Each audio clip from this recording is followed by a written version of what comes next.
Brothers and sisters, President Donald Trump has just signed an executive order. He signed legislation that would revoke some things in the Constitution and some things in American law, which allows people to have the interpretation that segregation is coming back.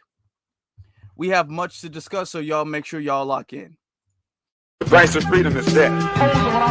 We're coming to get our check.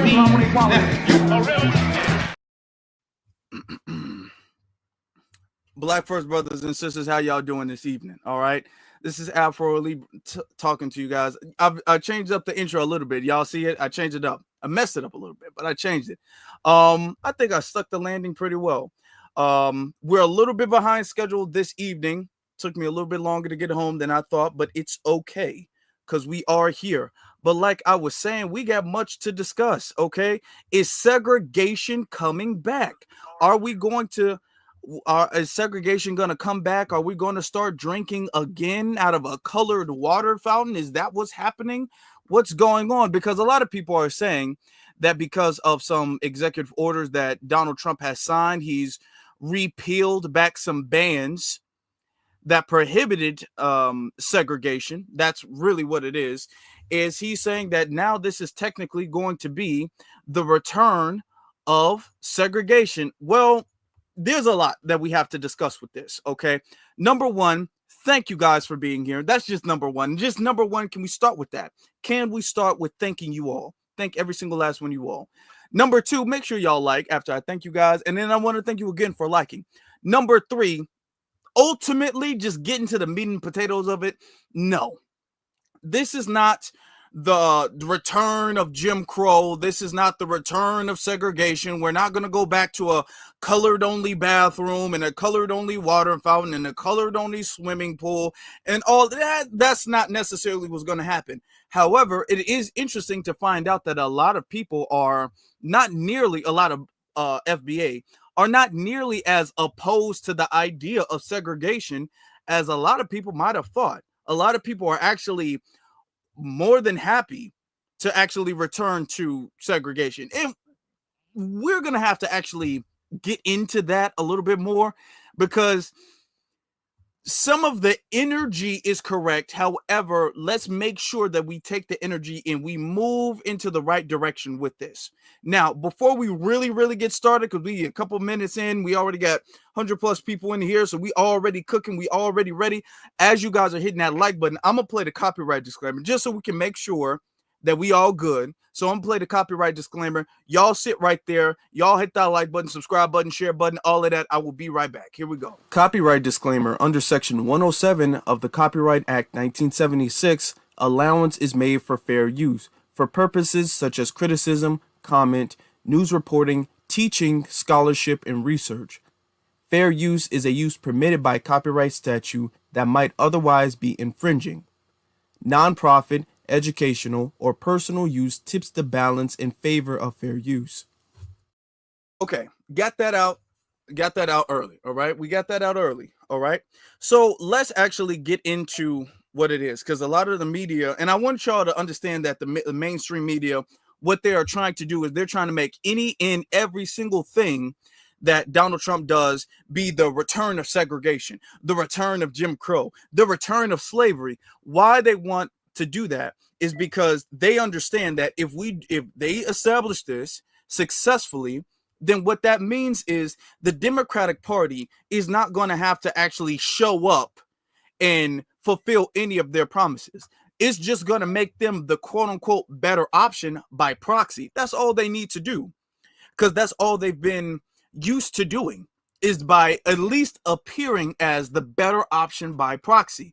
And now, because we have our own channels and we have our own platforms and we have our own central media and networking ability, and we don't rely on the mainstream big business corporate back lamestream corporate media, we don't necessarily rely on them to receive any information. We don't depend on them for that.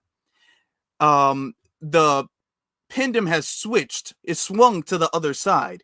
Now they don't control the narrative. That's very important. We control the narrative now. So now the narrative of, well, first off, we got to pick the lesser of two evils. I mean, you only have two options, and one of them, you got to pick one, and one of them is the lesser of two evils. So you got to pick Biden, you got to pick Obama, you got to pick Kamala, you got to pick whoever, because they're better than Trump. First off, the narrative of you are obligated, you are absolutely obligated based off of the moral and ancestral obligations from your forefathers to vote. Okay, you have no other rights besides that. Now, they don't ever talk about you are obligated to read, even though our people died for us to have the right to read. They don't ever say that we're obligated to own land, even though our people died for us to own land. They don't ever say we are obligated to have a job, even though our people died for us to be employed. They never say our people are obligated to education, even though our people died for education. The only thing that they say our people are absolutely obligated to do is vote. It's the only thing. That's not the only sacrifice our people made, but that's the only one that they'll invoke because it fits their agenda. So after they got part one out, then they get to part two. Okay, well, now that you're going to vote, all we got to do is be the better option, or at least appear to be the better option. We have to have the optics of a better option. And with the mainstream media, with them tag teaming, with the mainstream media blowing everything that they do up as if it's some type of great thing and progressive thing for the community, all this empty symbolism, this nothing burger, all of that, it blows it up, makes it seem like it's so great, so fine, so great. And then everything the Republicans do, they demonize that, make sure that's, seen as racist and highlight. Not to say the Republicans don't do racist things, but just, So they've been able to get away with that for the longest time, just doing it for years and years and years, until now, with the age of YouTube, with the age of now, you got a bunch of Twitter spaces going on now, you got a bunch of TikTok lives even going on now that people are able to freely discuss the situation now, and the audience is gravitating towards the people, the grassroots, to us, to me, to you. These are the people, the audience are galvanizing around the mainstream, CNN, MSNBC, Fox News, all of these big $1 million corporations and news networks. They don't have the most important thing that they need to have, okay? The narrative, control of the narrative. They don't have it anymore. We have that now. Even though we don't have millions of dollars to back up our studios, millions of dollars to fund a whole team, to get video editors and all this sound effect. We don't have that, but we don't need that because we have the most important thing, and that's something that money can't buy. Like Kendrick Lamar said, you can't fake influence. Money can't buy influence. Money cannot buy control of the narrative. Not if there's actual competition for control. If you're the only one who has anything to say, then you have control. But the thing is that if you're the only voice, yes, you're the only voice that's going to be listened to. But when you're not the only voice, you can be the loudest voice, but that doesn't mean that you're the voice that people are listening to. People don't necessarily listen to the loudest voice or the most funded voice. People listen to the right voice. People galvanize around the right voice. That's what we are. We are the right voice. So what the mainstream media is doing, and I'm saying all of this to say what the mainstream media is doing, is they have this agenda to say anything and everything Trump signs, find a way to spin it. Find a way to make it seem like this is a direct attack on Black America. You got to do it. Find a way to do it. Spin it somehow. Make it seem like he wrote it in the blood of Black slaves or something like that. Just make it seem like he's doing that, because the Democratic Party, they understand that they're not doing well right now. They understand that they need to seem like the better of two options, the quote unquote lesser of two evils. And they're not really doing that well right now. So that's why they got to really embellish and all really lie, make stuff up about the other party. And this isn't an endorsement of the other party. But what this is that saying that they're not doing well right now. So this leads me to this article after the repeal. Let me see. Hold on. Put this up on the screen. All right. So here we have this, and this comes from, where's this from? This comes from NPR. So we're going to go up to the top. Now, I want you to get the imagery right here, and it's very important. So when you see this, you know this is about our people. This is about the suffering of our ancestors. This is about what our people had to deal with. This is about that, right? Colored only. We know during the time of Jim Crow, this was our anti-black discrimination. All right. So just keep this image in mind. And notice how I keep saying in my last few lives that they keep revoking the images and the words of civil rights as if we're returning back to the civil rights era or Jim Crow. So just the title, segregated facilities are no longer explicitly banned in federal contracts. And then we're actually going to look into the details of the situation. It says, after a recent change by the Trump administration, the federal government no longer explicitly prohibits contractors from having segregated restaurants, waiting rooms, and drinking fountains. Okay, this is how they started off. It says, the segregation clause is one of several identified in a public memo. Keep that in mind. Keep that in mind. Y'all know what I tell y'all to keep that in mind. Y'all know we're going to get to it. Okay. It's one of the ones in a public memo. Y'all don't think we're going to look at the public memo? Because they're referring to it, but they're not going to quote it. We're going to actually look into the public memo and actually see for ourselves what is really about. We're going to do that. How about we do that? But let's just finish reading this, okay? It continues to say, issued by the General Service Administration last month, affecting all civil federal agencies. The explains that it is making changes prompted by the President Trump's executive order on diversity, equity, and inclusion, which repealed an executive order signed by President Lyndon B. Johnson in 1965 regarding federal contractors and non-discrimination. The memo also addresses Trump's executive order on gender identity. Okay. All right. So let's look at the memo. So actually, I have it right here. It's not going to switch over just voluntarily. So I have the memo right here. So we're going to actually look at the memo and we're going to see exactly what was said. So switching over to this tab, as you guys can see, let me see if I can hook it up a little bit. I wish I could get rid of this part. Nope, can't do it. Y'all just stay with me. No, stay with me. It says right here, we're just going to get down, actually, because this just quotes the executive order. Okay. So we're going to start right here. FAR, that stands for far surpass. Actually, we're going to start right here because it's a lot of details and stuff like that unnecessarily. All right.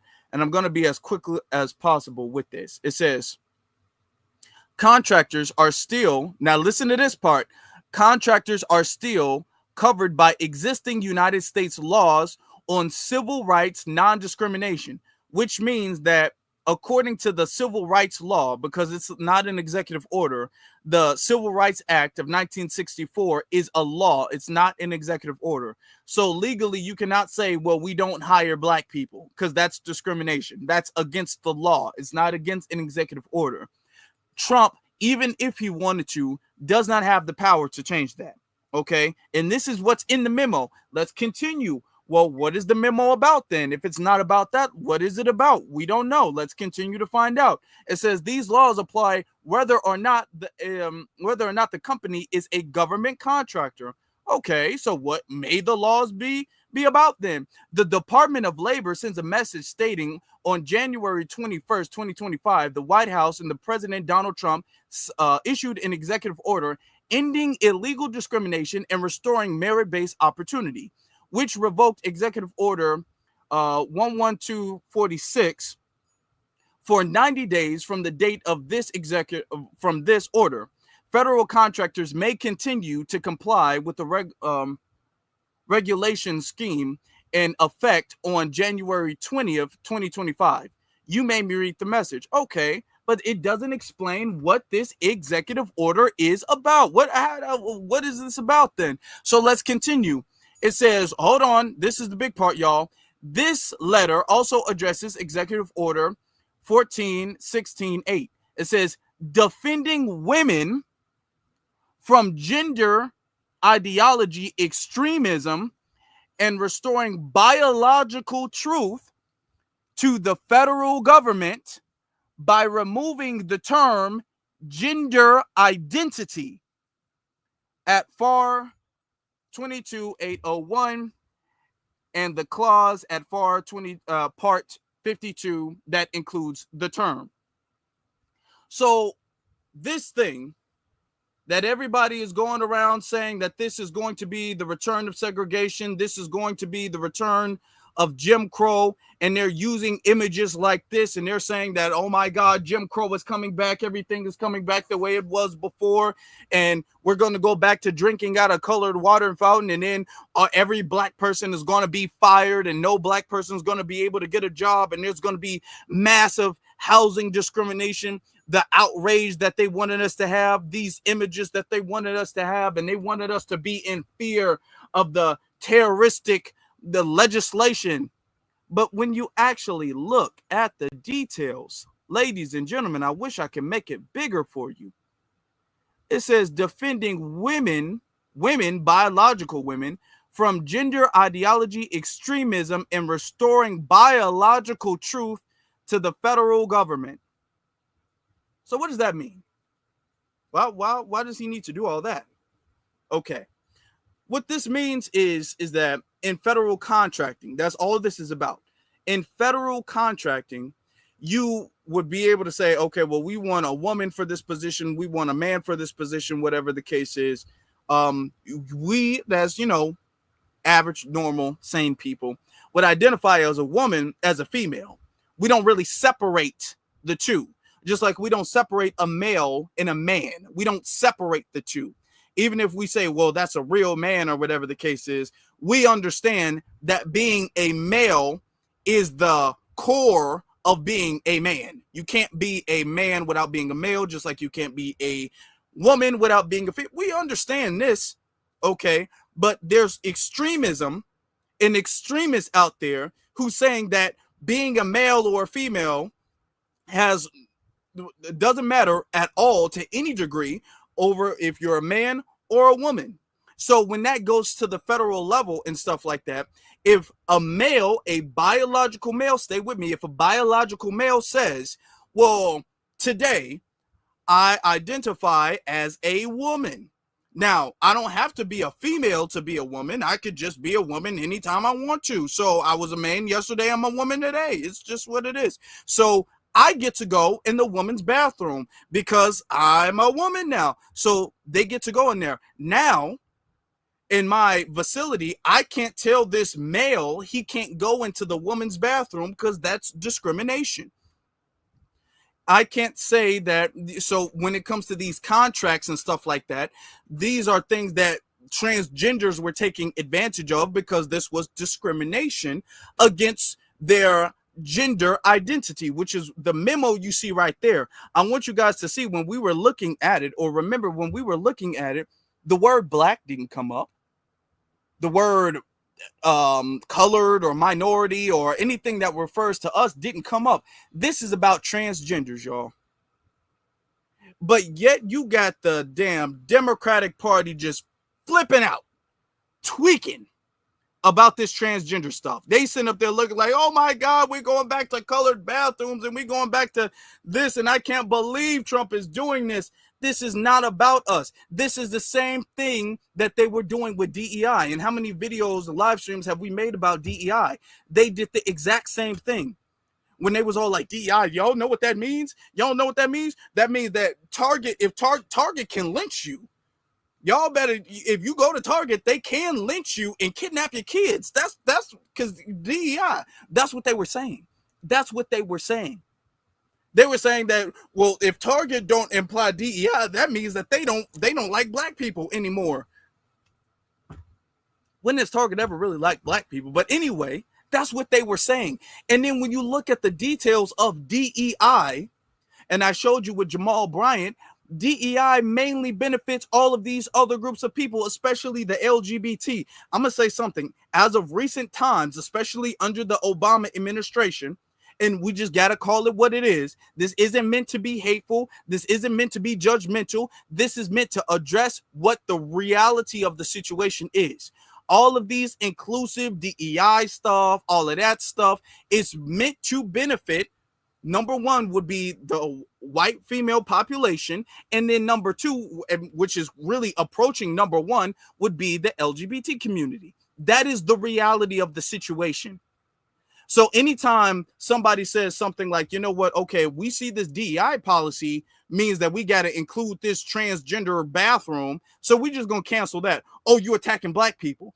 And then when they get pushback, because it's their agenda that they are pushing, when any corporation, any company, any legislation pushes back against that, the media puts the narrative out there like, oh, look, guys, look at what they're doing, guys. They said a colored only water fountain that only spews out warm water. Do you see that, guys? Do you see what they're doing to the black community? That's what they do all the time.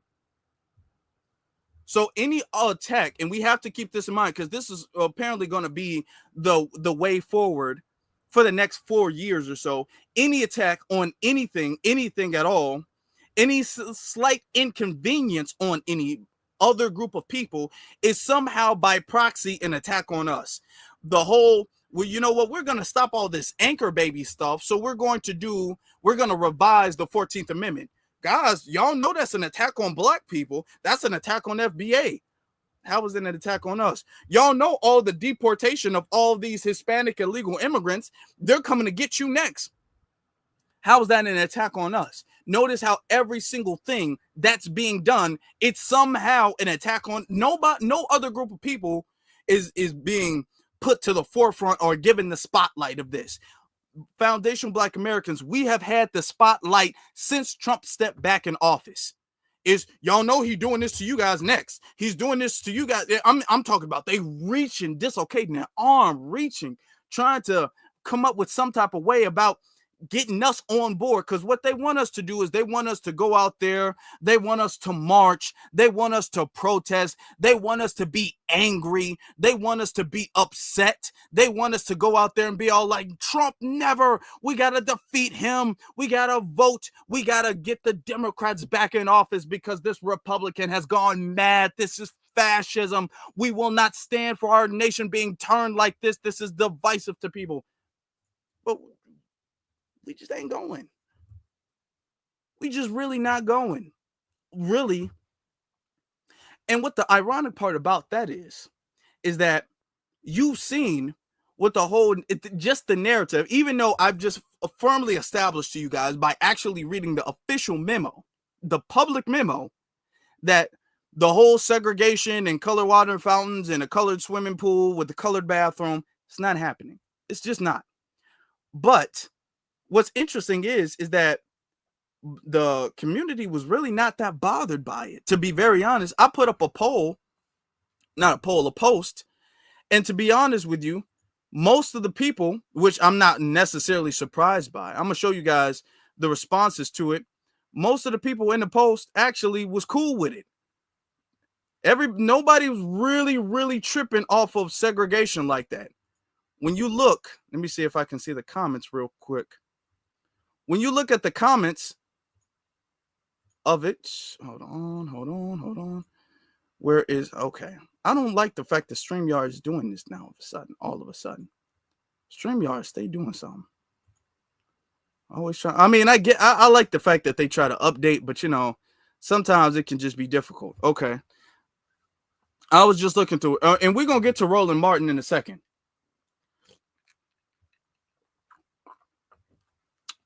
But the comments,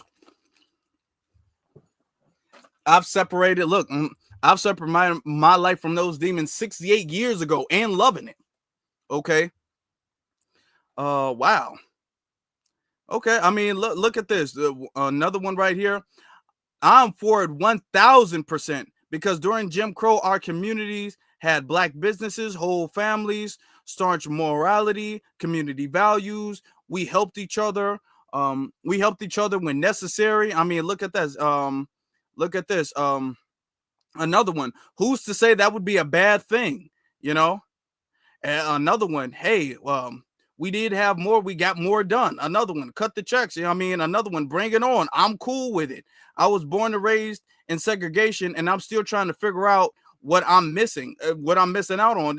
Like a lot of people ain't really tripping about it. Another person says, "Awesome." Ain't nobody really tripping about this. Okay, so let's have this conversation. Let's have this conversation about it, right? Because I think it's important. When we use the word, now we're not, to be honest, bothered by the idea of separation. Okay. When we talk about segregation, what does segregation mean? To be honest with you, and we have to understand history with this, segregation did not really happen the way we thought it happened. It really didn't happen, to be honest, because it was less segregation, because we're still living really under segregation. Most black people that you live around, they live next to other black people. Most black people you know live next to other black people. Most black people you know are friends with majority, even if they have one or two non-black friends. Most of their friends, most of their associates are black people. The only time they really deal with non-black people is really in the work environment. And besides that, they go home and leave. Most black people are pretty segregated. Most ethnic groups of people in this country are segregated regardless. So what is this segregation?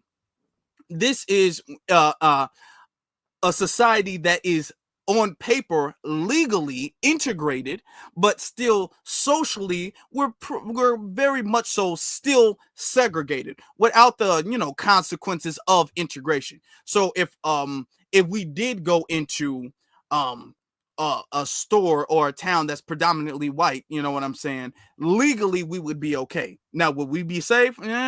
We've seen incidents where that's not the case, but legally speaking, nobody could call and say there's a black man in my restaurant and that person would just get arrested because he's black in a restaurant. Legally speaking, we are not living under segregation, even though socially speaking, in the common law, there's still a lot of segregation in this country. So what exactly are we missing?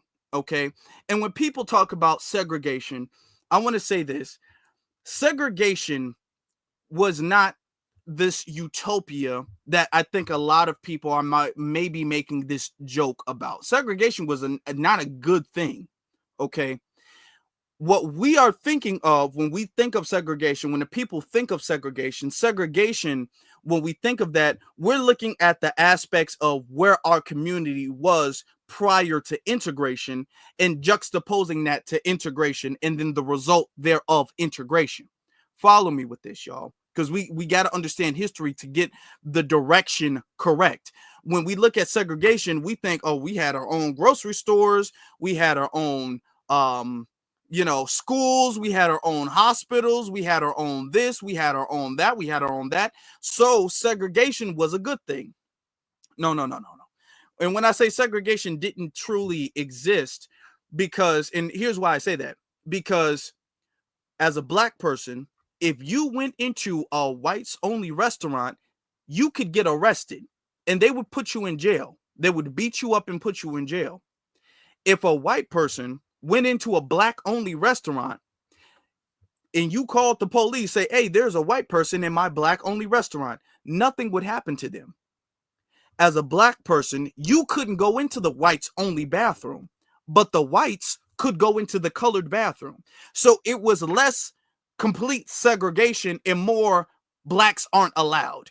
They used the word segregation, but it really was no blacks allowed. That's really in practice what it was.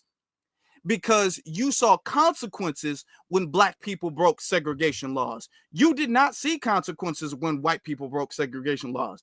White people weren't getting in any trouble if they drank from the colored water fountain versus when black people drank from the white water fountain. So we have to really understand really what it was. It was a word, segregation, but in practice it was just a no black people. That's really what it was. Now, the times that we were living in, we did, because of the fact that it was no blacks allowed, we did have our Black Wall Streets, we did have all of this stuff. And we were thriving without their interruption, without relying on them and everything. And this is what black people rely on. This is what black people not rely on. This is what black people have reverence for. This is what black people like. When we think about segregation, like, hey, man, we was cool. Black people have never really been cool in this society, in this country. When black people had something, we were cool for a second before they came and took it. And because of segregation and stuff, there was no laws. All of the best, and Dr. Clyde Anderson would talk about this, the best of the best was sanctioned off by the government, and the government would maldistribute that to the white society. So when it comes to taxes, the taxes pay for the schools and the funding and the government and stuff like that, other projects. When it comes to these things, when it comes to the community parks, when it comes to infrastructure and all of that stuff, all of that, the best of the best would go to the white community, and then the black community gets the scraps, which is essentially what we're dealing with right now. That's just, you can look in Chicago and you can see that now. You can go to the south side and the west side and you can see that, and then go to the north side. You can see that now. You can see that in different areas in New York now, where black people live and then where non-black people live, and you can see a damn near segregation difference.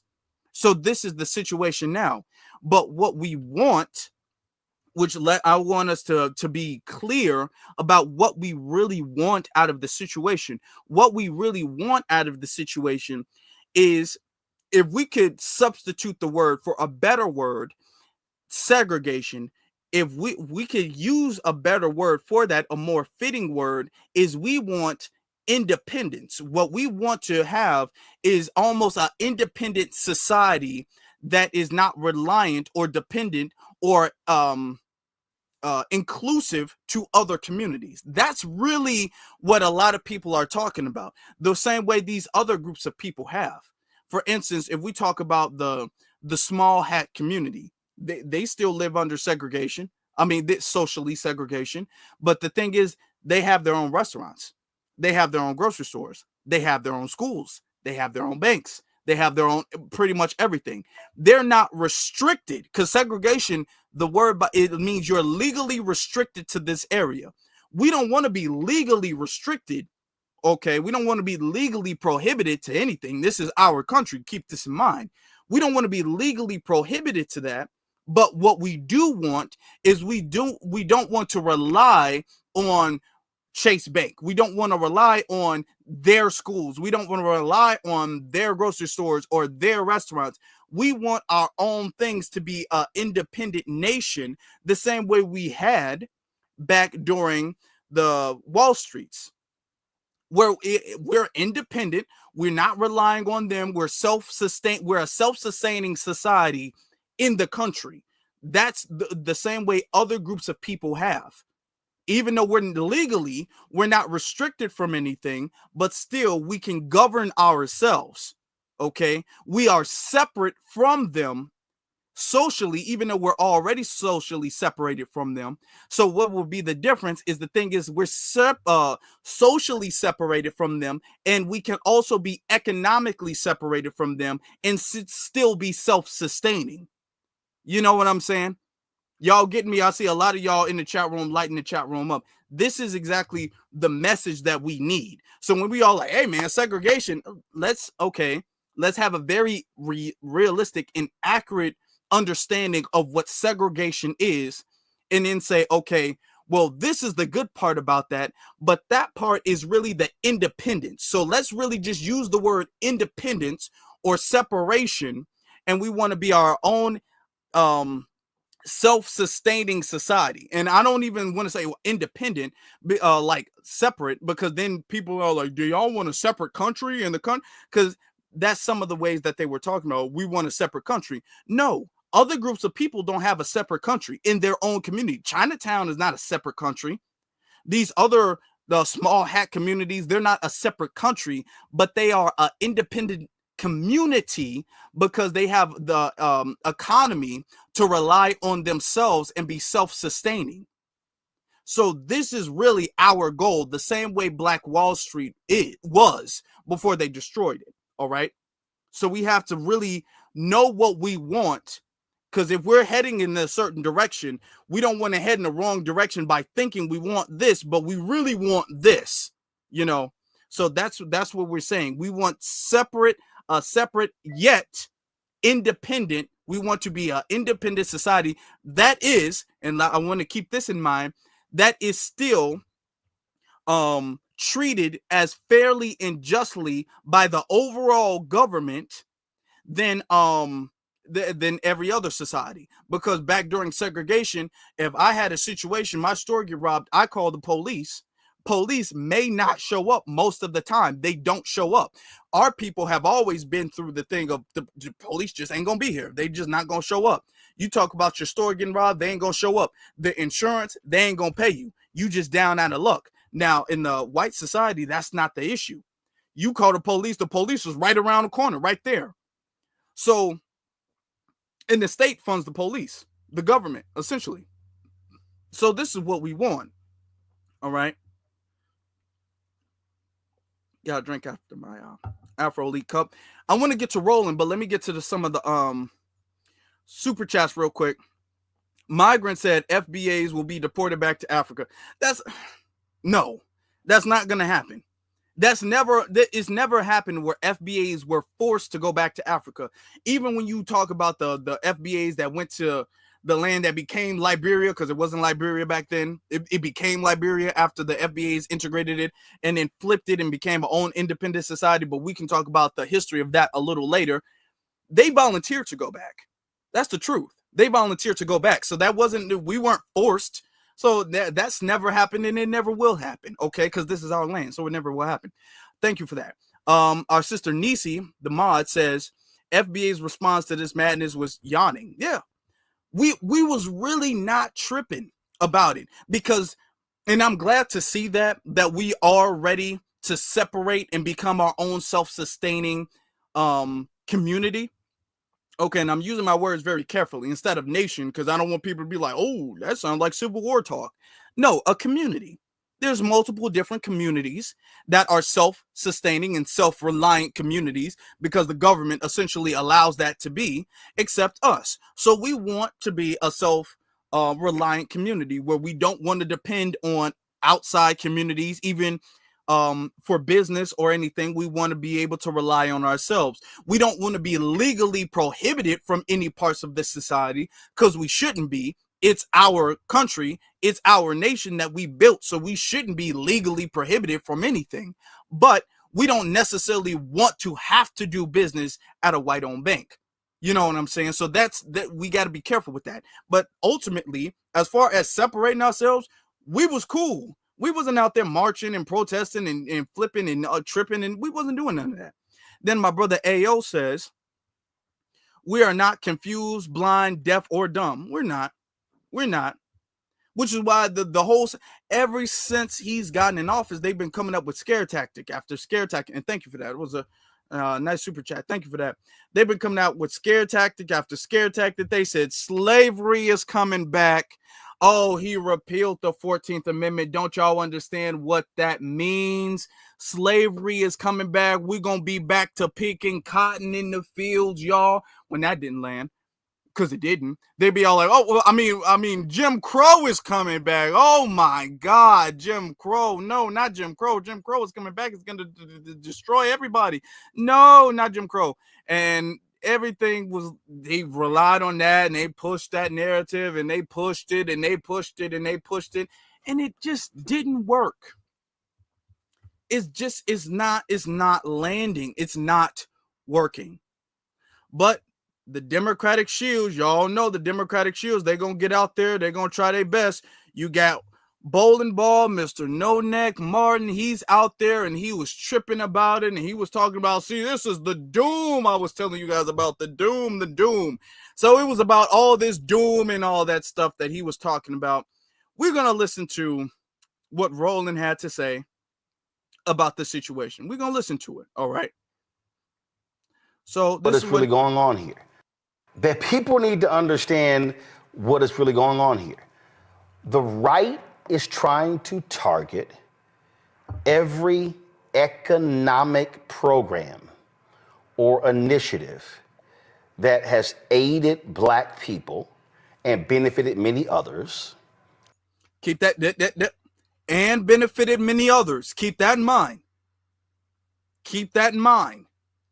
Keep that in mind. And benefited other. You mean primarily benefited other people. Because notice the way they're saying it now. Because they can't say it exclusively benefits us. So they're saying, it benefits Black people. And, and other people it benefits you a little bit. Okay. All right.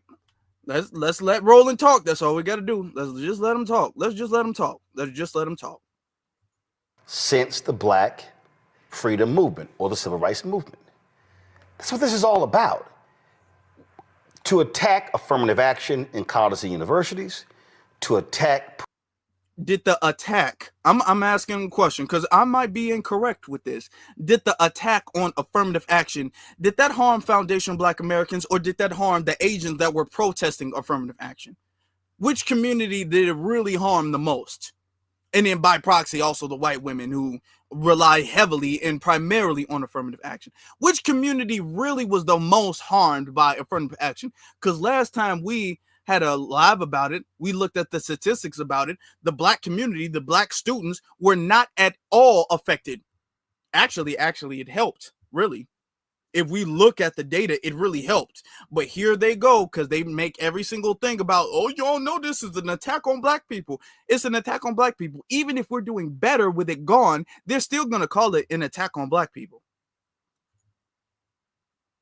Programs in law firms, to attack programs in corporate America, to attack programs in government. They are operating by this, oh no, it's about doing what's right and just and about being fair and it's about a meritocracy.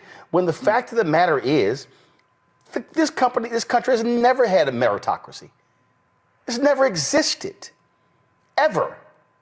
It benefited white men, it benefited landowners, didn't benefit white women, didn't benefit Black people and others. And so in their minds that this is the greatest harm. And in fact, the Washington Post got a hold, Washington Post or New York Times, one of them, got a hold of the Doge plan. And the first 6 months was all attacking DEI. And that means attacking Black people. So attacking DEI means attacking Black people. Okay. Huh. Now, what's interesting about saying that attacking DEI is attacking Black people is, remember it was maybe a couple weeks ago, I think, when we did Jamal Bryant, thank you so much. When Pastor Jamal Bryant, who was the main one out here protesting about how DEI was an attack on Black people and DEI, we needed to boycott Target. He was the one really responsible for leading the charge of the boycott of Target because of DEI. And then the boycott of Target. After that, it was going to be the boycott of Walmart, the boycott of McDonald's, the boycott of Amazon, which I want to keep saying because I know some people might be new. I'm not advocating for any of these corporations, any of these companies, any of these stores, any of these restaurants. I'm saying if we're going to boycott some, let's do it with the right agenda behind it.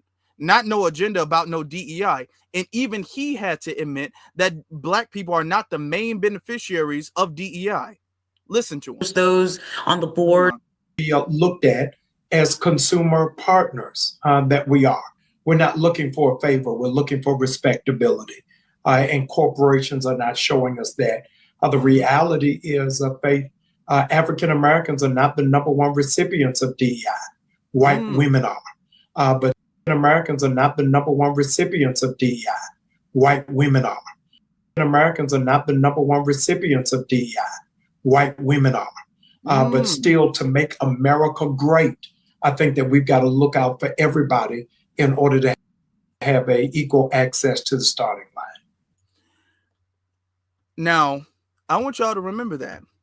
And I want you guys to remember the fact that these people are going to start acting like, because we control the narrative, like I was saying earlier in the live stream.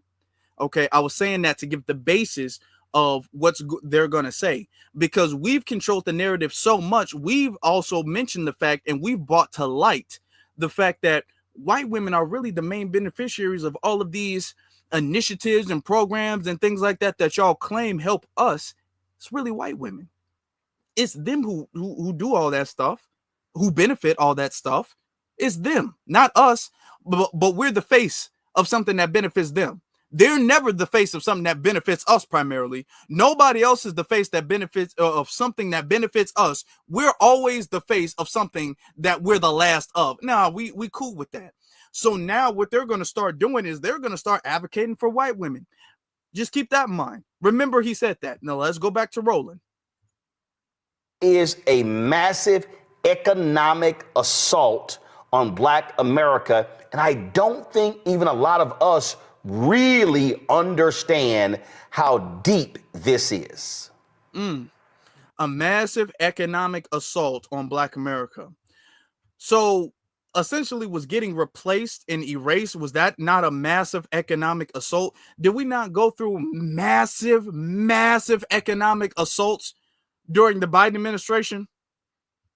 He would never say that about the Democrats.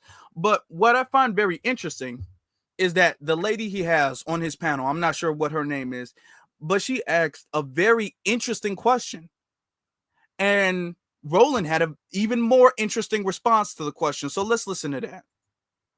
Fact that some people from our community did vote for this administration is that, and again, I would be very interested in the panel that, well, what have these programs done for me lately? I have never gotten access to that type of contract. We've had generations of these contracts. It has not impacted the economic reality in a significant way for, let's call it, at least 50% of the Black community. And I'm never going to work at a corporate law firm. So what does this have to do with me? And look, we can spend some time on that, but I do think we have to be real about that sentiment that for a big segment of our community, there has not been that economic advancement. And getting back to one of the things that Ellie mentioned when we're talking about, building a successful coalition, an administration that will support having these types of opportunities available, we have to think about what those economic messages are going to be able to get enough people to support in the right direction. I think that was a very interesting question. And it's about time that they start addressing the fact that there's a lot of people who are not tripping about it because we feel like we ain't benefited from it. It's not like we actually know the data and we know the numbers and we know that we're not. But her question essentially was, okay, well, what do we say? Because we want people to be all like, oh, panic, everybody press the panic button. Oh my God, it's Armageddon. And most Black people don't feel that way. Most Black people are actually kind of ecstatic about the idea, even though it's really not what the case is. But most Black people, you don't really see most Black people hitting the panic button over really anything. Black people just cooling just kind of chilling, cooling, right? So she asked an interesting question, and this isn't to say that she's grassroots or anything like that, but it's interesting that somebody actually does say, okay, well, let's address the damn elephant in the room. Nobody cares about this because nobody's benefited from that. And this was what Roland had to say in response. Here's how I would address that. And I've heard this before. I want you to, I'm going to make it bigger just so you can see the body language here. It hasn't benefited me.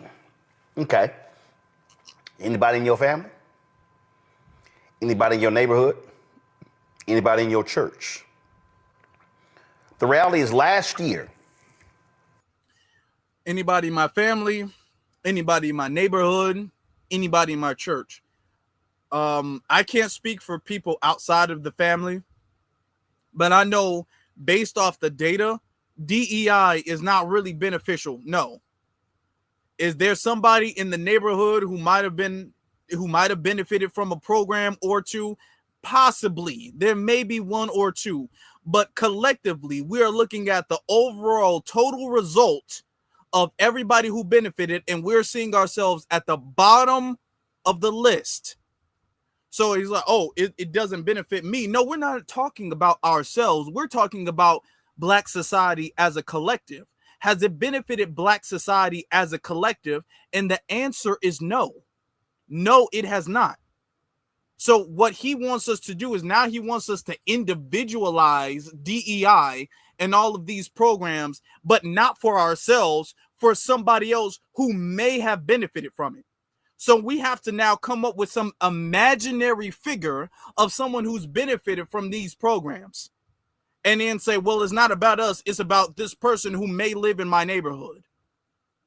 No other group of people got to deal with that, though. But let him continue. And it's not like we should be jumping up and down because it wasn't even 2%. But last year, the reality is that Black contractors received $10 billion in federal contracts. Again, it wasn't even 2%. So I would say to those people, so do you want Black contractors getting $5 billion? How about $3 billion? How about we go down to $2 billion? Because here's the reality.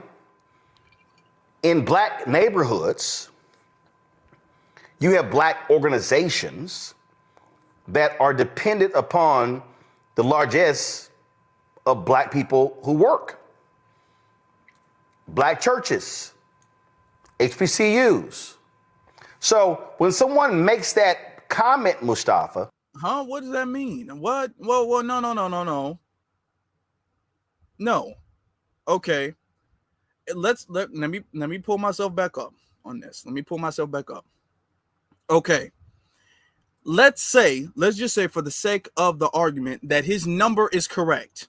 We know most of the time it's not, but let's say his number is correct that Black people over the last couple years or so received $10 billion in federal contracts. When you actually look at the data and look at the fact that Black people only receive 2%, that's still enough to say, hey, hold on, we don't need DEI.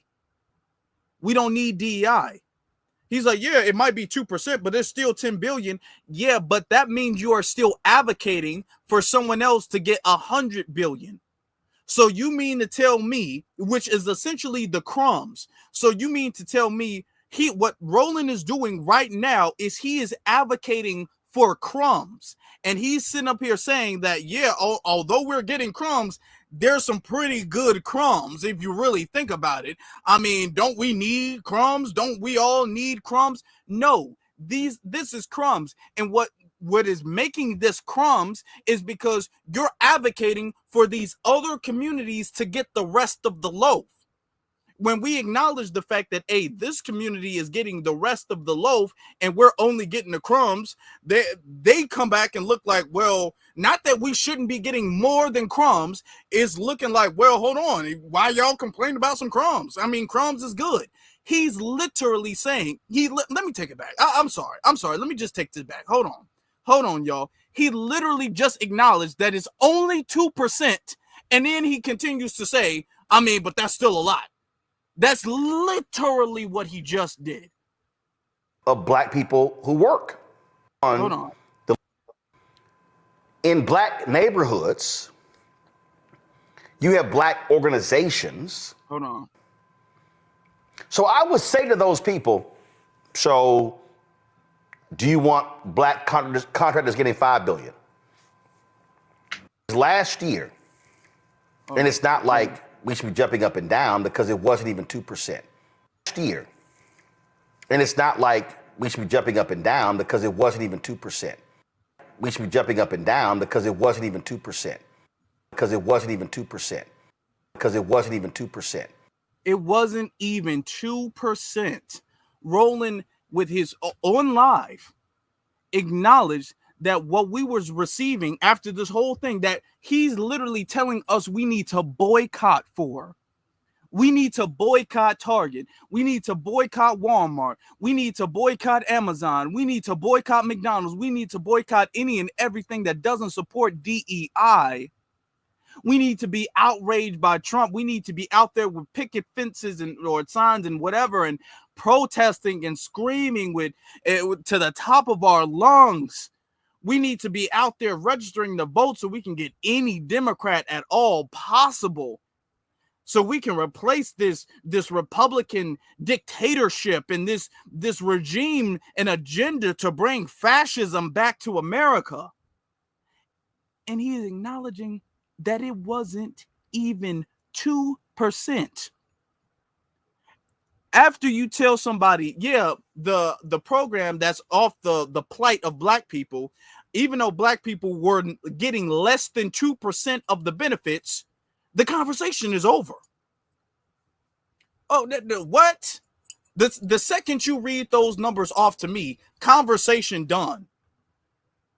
The second you tell me 2% less than 2%, that what that means is that other communities collectively is getting 98 and some change percent, 98.5% of the benefits from my struggle. If somebody told you, if let's say somebody gave you a check, a super big, the biggest check you've ever had in your life. Let's say somebody gave you a check, a flat out check for $1 million, just $1 million, and said, this is your check based off of the money. Let's say you won a lawsuit. Okay. Somebody hit your car or something like that. You got a super, super big lawsuit, right? And you got a check for $1 million for your lawsuit. Follow me. But somebody, you said, okay, yeah, you got a check for $1 million or even $1 billion for your lawsuit, but your lawyers are going to take 98.5% of your check, but you still get 1.5% of this check of $1 billion, which 1.5% is a fair amount of money of $1 billion, but damn, 98 and some change, even if it was just 98%, you get 2% of your check based off of what happened to you. It didn't happen to them. It happened to you. It's your check. It's your money. And they get 98% of that. But they're telling you, damn, why are you complaining about the 2%? Well, let me just look at this real quick, because I like to be accurate about my numbers. What is 2%? What is 2% of $1 billion? That's a lot of money, right? That's a lot of money. 2% of $1 billion. Damn, that's still a lot. $1 billion is a lot of money. God, oh my God, man. $1 billion is a lot of money. That is $20 million. $1 billion is a lot of money. Anyway, let's say, why are you complaining about 20 million? If somebody gave you $20 million, that's more than any money you've had in your entire life. You've never had $20 million in liquid cash just in your pocket or in your bank account. Liquid. You can just do whatever. I've never had that. I don't think anybody has had that. All right. $20 million. Okay. 2% of $1 billion. Let's say you had that, right? $20 million. But that means that they get the rest of the money. Do you understand what that means? They get 980. Well, that's $9,800 million. How much? Whatever. How do you don't trip on my math? Look, that means they get the rest. That's all I know. That means they get the rest. And what Roland is sitting up here doing is he is saying, I know you only get 2%, but ain't that 2% enough? If these are the people who are advocating for Black progress, for Black empowerment, we are literally never going to get anywhere. Okay? Because here's the thing. They want us to get mad at the Republicans for not doing anything, and we can get mad at the Republicans. There's warrant for us to get mad. There's room. There's the justification for us to get mad at them because they're still a part of the government that we built. There's room for us to get mad at them for neglecting us. But then when the Democrats come and we want to get mad at the Democrats for neglecting us, there comes Roland and being all like, you can't get mad at them. I think these crumbs are enough. These crumbs are enough for me. They should be enough for you. He's literally advocating for crumbs. Now we got numbers in the chat room. Hold on. I just Googled it. And Google just told me, so 2% of 1 billion is 20 million. That's what they said. Google just told me that. All right. So now, I mean, I'm not about to pull out the calculator and do it myself. So we're just going to have to rely on Google. But let's continue. But last year, the reality is that black contractors received $10 billion in federal contracts. Again, wasn't even 2%.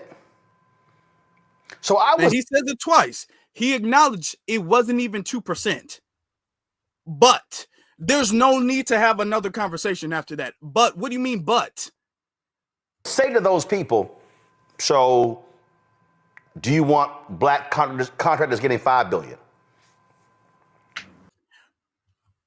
If I want to put, and I use analogy so I can really home in on a point, okay, on a principle. I'm all about the principle of the situation.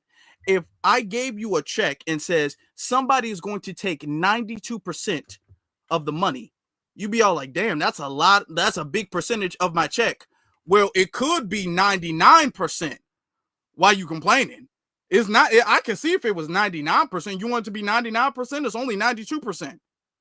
I mean, I think he's saying that like we should be grateful. We should be grateful for the fact that we're only getting 2% of what is supposed to be ours. You only getting 2%, but you could just be getting 1%. So you should actually be thankful for the fact that I'm giving you 2% of what belongs to you, while everybody else gets the 98%. We should be, according to Roland, we should be grateful for it. How about $3 billion? How about we go down to $2 billion? Because here's the reality. In black neighborhoods, you have black organizations that are dependent upon the largesse of black people who work. Black churches, HBCUs. So when someone makes that comment, Mustafa, they're actually not looking at black people in the aggregate or as a whole.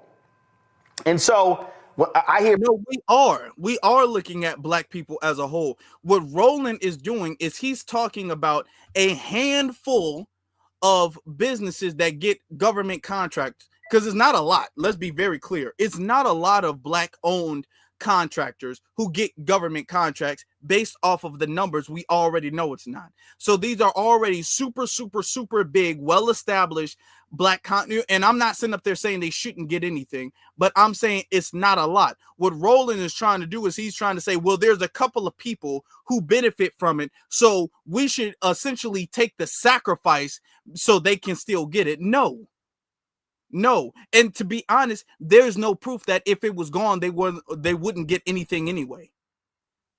But what he's talking about, he's not advocating for the whole. We're not making a sacrifice for the greater good of the overall community, for the total or even the majority of the community. What we're doing is we're making a huge sacrifice. The whole community is making a huge sacrifice for a small, little fraction and population of the community that won't give back. Because have we seen the benefit of those $10 billion in contracts that they've gotten from the federal government? I could look that. Now here's my thing. If they were doing that, if whatever company was getting, and let's say his number is accurate, we're just giving him the benefit of the doubt for the argument. If it was accurate, and let's say it was $10 billion, have we seen?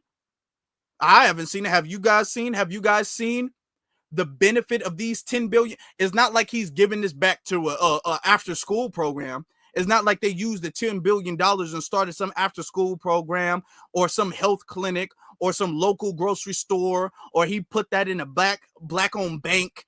and that black bank grew and everything like that. Now we can start really utilizing a black-owned bank. Have we seen the benefit at all? Well, you're talking about the majority of the community and what's best for the totality of the community.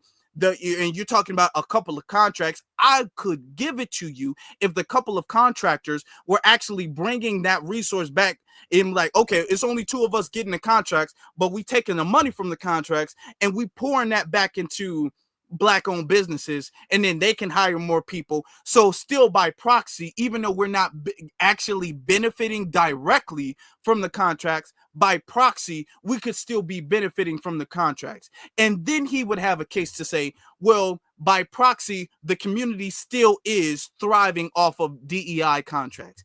He could say that if that was the case, but it's not. It's not.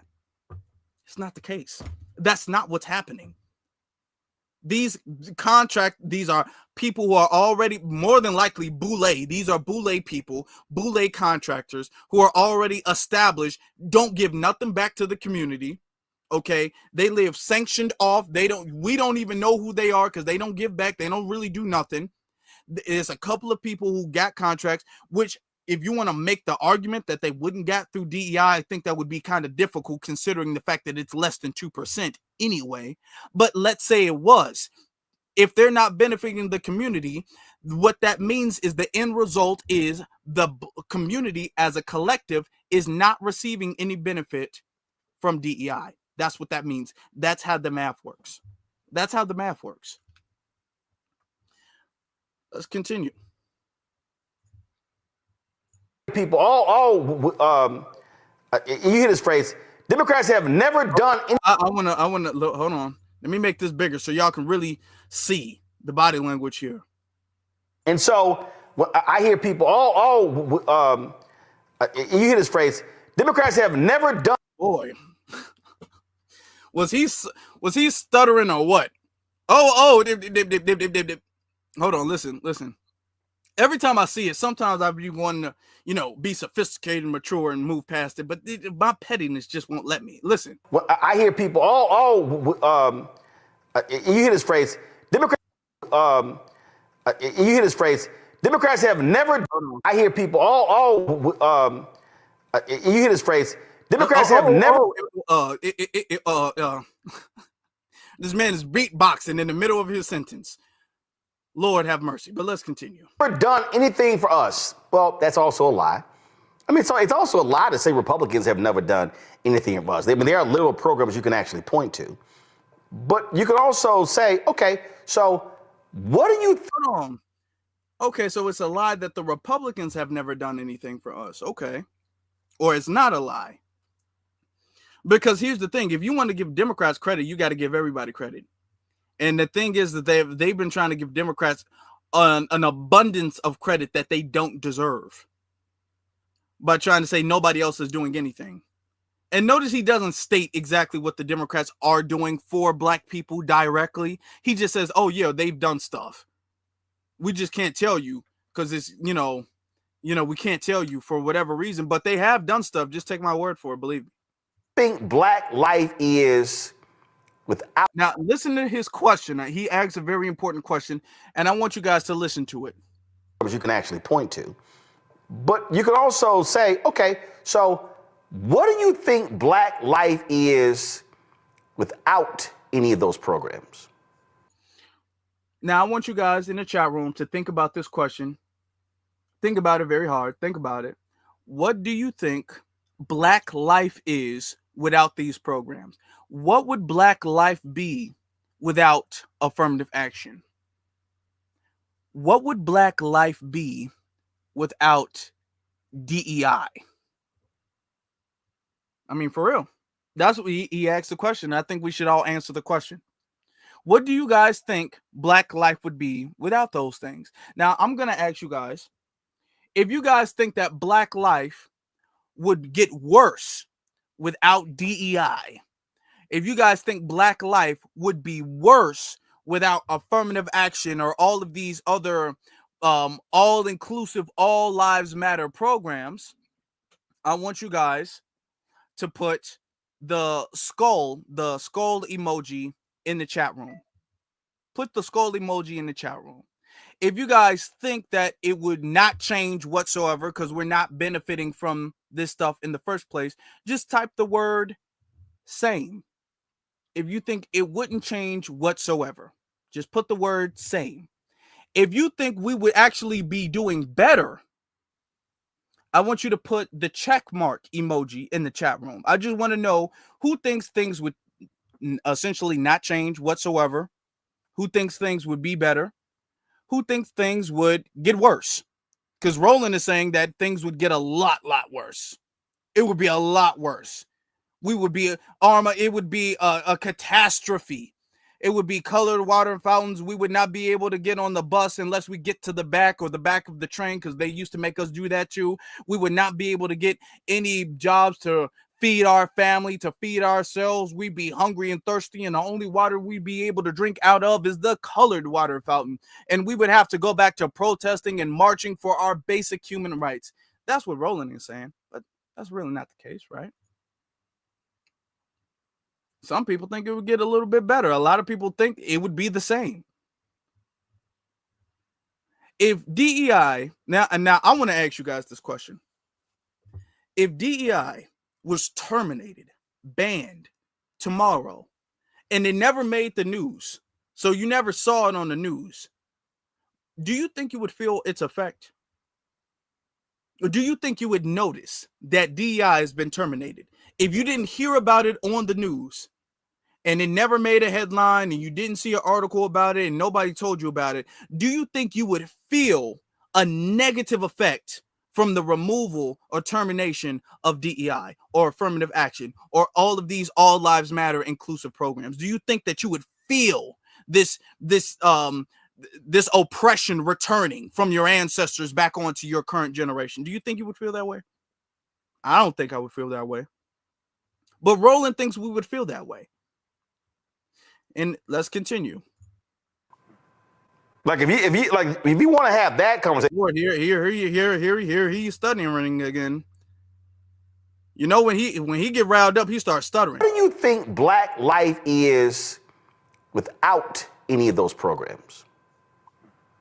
Like if you want to have that. Oh, I try not to be petty. I try to let it slide, but sometimes I just can't. What's that one? Y'all tell me there was a Looney Tunes character who had a stuttering problem. There was a Looney Tunes character who had a stuttering problem. What was his name? Do y'all remember who I'm talking about? Y'all let me know in the chat room if y'all remember who I'm talking about. I know the chat room is yeah, it was Porky Pig. Porky Pig had a stutter, and you know what? Oh, I'm gonna be petty this evening. I can't believe I'm gonna do this. I can't, but I'm gonna do it. Y'all shouldn't have got me started. Well, I got myself started. But when you look at Roland, side by side next to Porky Pig, you know what I'm saying? Well, you kind of, I don't really, hold on. When you look at him, he don't really look that different, really, from Porky Pig. And I'm trying to be mature. We got to focus, y'all. See, now y'all getting me distracted. Okay. I don't like this, because when I get distracted, now I'm going to go on a whole petty tantrum right here. But I'm going to just put it up on the screen real quick. Let me take this off. I'm put this back on. When you look at Porky Pig, can't believe I'm doing this.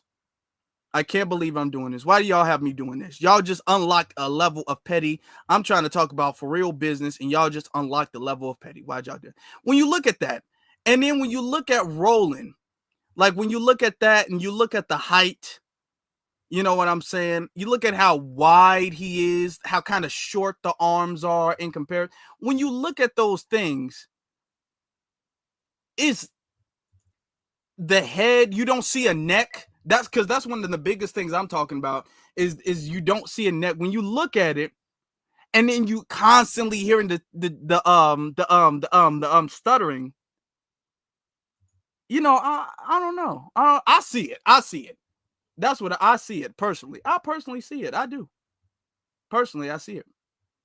But okay, that's enough of being petty right now. We got to get back to business.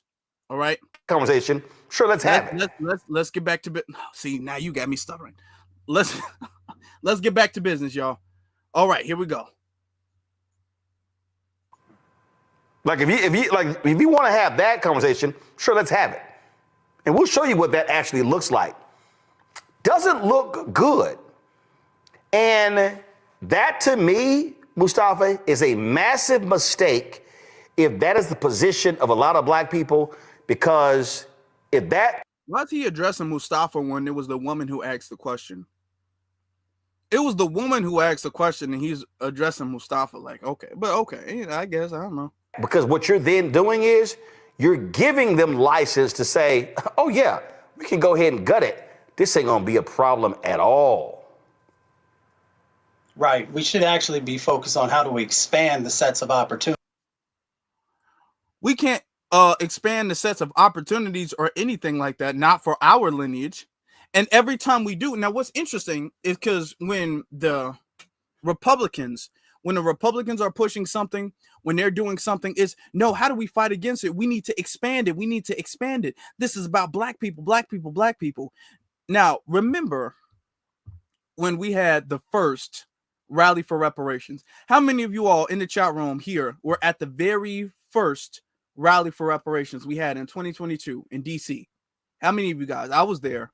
You know, a lot of our family, if you guys were there, put the hand up emoji. I want to put the black fist emoji if you were at the very first one. It's okay, you know, if you weren't, but I want to know how many people in the audience were actually there at the first one. Do you remember during the first one? Do you remember that is before the midterms, right before the midterms, when we were saying, hey, you know, y'all want us to fear the return of Donald Trump. Now, at the time, Trump had not announced that he was going to be running again. All right. But y'all we all anticipated that Trump was going to be returning, right? So we're saying, hey, y'all want us to just vote for you blindly out of some fear that Donald Trump is going to be returning. But in reality, y'all not doing anything. Okay, our sister Stephanie was there. Deborah was there. You know, so I'm glad we have some people who are there, and you guys can attest to what I'm about to show you guys or what I'm about to explain. All right.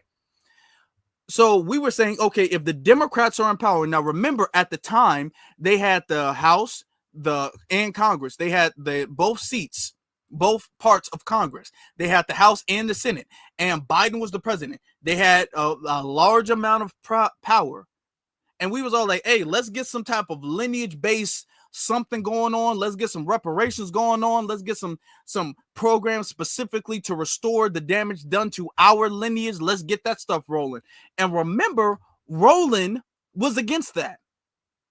Now, as he wants to talk about Armageddon and the return to Jim Crow and the return to slavery, and we're going to get deported back to Africa after we're done picking cotton again, after we're done with Jim Crow. So it's going to be, we got to drink from the colored water fountain so we can hydrate ourselves to go pick cotton. And after we're done picking cotton, then we're going to go back to Africa. Let Roland Martin tell it. But when the Democrats had power and we were saying they need to do something for the community with their power, Roland was against it. Remember this? Do y'all remember this? I got to make a big screen for y'all. This is, I think, a day or two before the rally. I can just run it down the line, folks. All of those things are going to happen. So if y'all think I'm joking, if y'all saying, there, Roland go trying to scare us, there he go fear-mongering, oh, let me go ahead and say, y'all can go to that little reparations rally on Saturday, November 5th.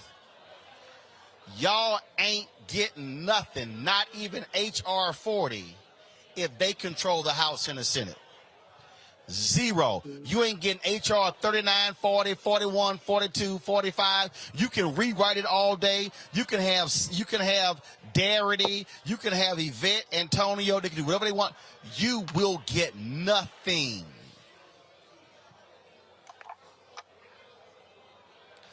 Because not one Republican even remotely supports reparations. Then what y'all gonna tweet about? Oh, and lastly, you ain't getting nothing black specific. But by all means, don't vote and see what happens. If you're white, black, Latino, Asian, African American, if you're progressive, if you actually care about the future of America for your children, you better defeat every single MAGA-loving Republican who's on the ballot. Sir. Because they don't have any love for us. Yo, Roland out here, he talking kind of spicy. Roland was out here. He was talking like he was about that life. Just the emphasis, and here's the thing. First off, if y'all just look at the body language, I got him muted. So you can just look at his body language as he's talking.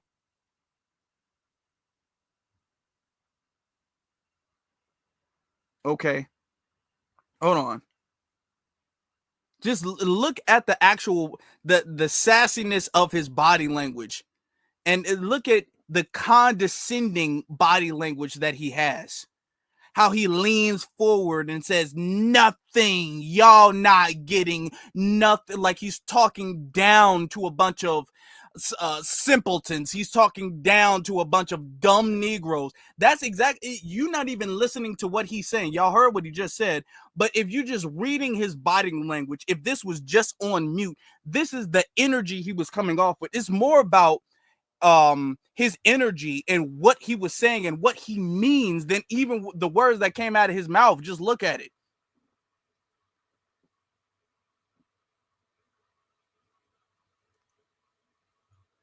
He was looking like, I dare any of y'all niggas don't, like, look at it. The condescending, demeaning body language that he has. Okay.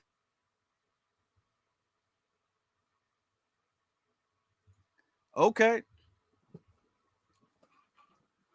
This is why, let me sit up. Okay. Let me sit up for y'all. This is why they lost. This is why Kamala lost. She lost way before she entered the race. Biden lost way before. Because Biden didn't officially announce he was going to be running again until after Trump announced he was going to be running again. That's when Biden announced that he was going to be running again, even though there was already rumors that he was going to be running again. But he officially announced after that. But he lost way before he even decided to run again. And this is one of the reasons. Because not that I'm a Republican, but I want y'all to follow me with this. Y'all, we're here. We're locked in. Do you ever see the Republican advocates talking down and condescending to their voter base or their constituency, or even not the politicians, even the people that they're trying to get to vote? Would you ever see, I don't know, Candace Owens, Ben Shapiro, another conservative podcaster or influencer or whatever they call it, right? Would you ever see them being all like, y'all not getting nothing if Biden gets in office? Y'all don't understand. Y'all not getting nothing white specific. Y'all know, okay? Y'all can go out there and march and that don't mean nothing. Do you see the energy that Roland, and not just Roland, you get Roland who gives us this energy. You get Joy Reid who gives us this energy. You get Don Lemon who gives us this energy. You get what's that other the other moist dude, who hasn't come out yet. Mark Lamont Hill. You don't see you get this type of energy from him. What's the other girl? It's so many of them.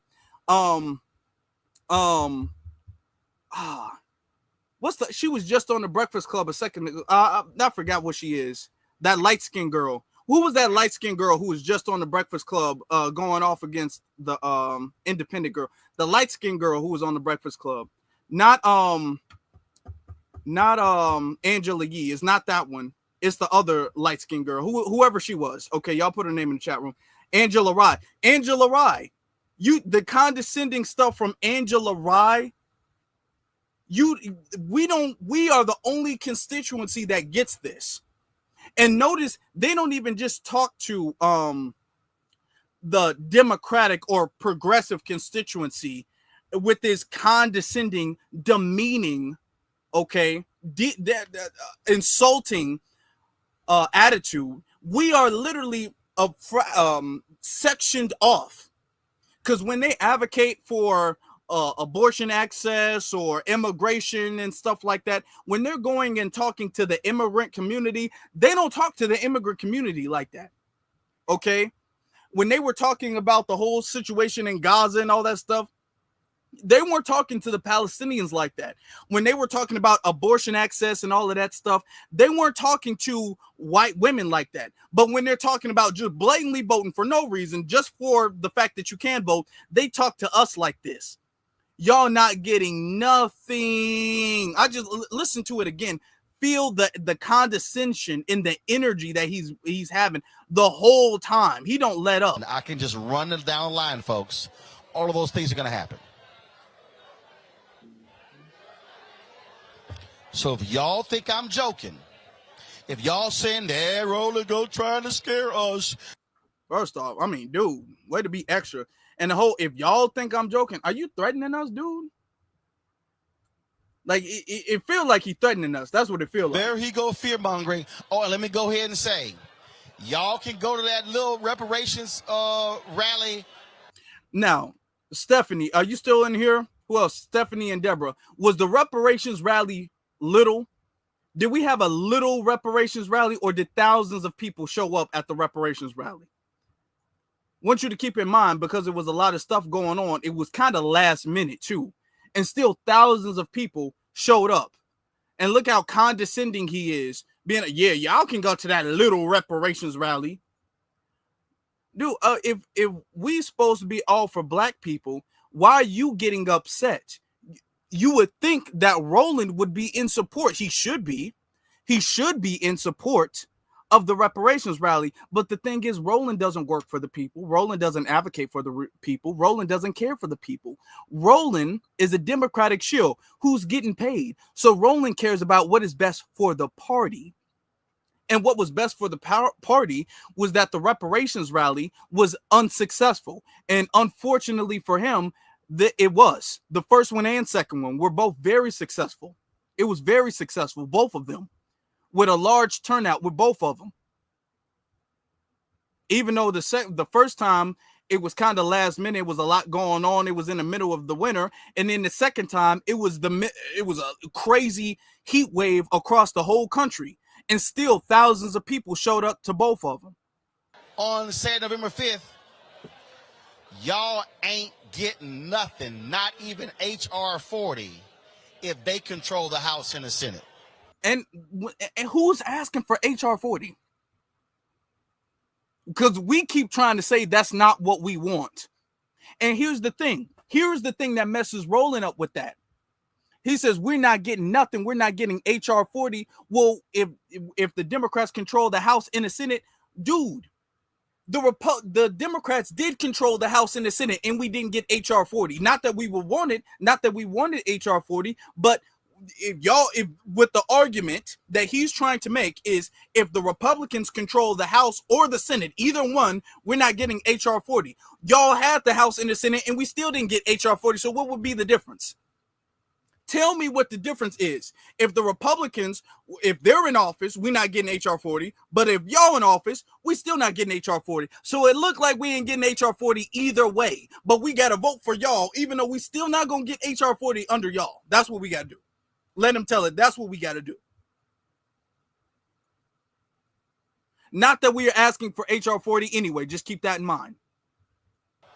Zero. You ain't getting HR 39, 40, 41, 42, 45. You can rewrite it all day. You can have Darity. You can have Yvette, Antonio. They can do whatever they want.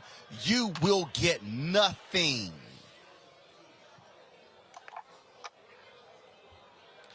Because not one Republican even remotely supports reparations.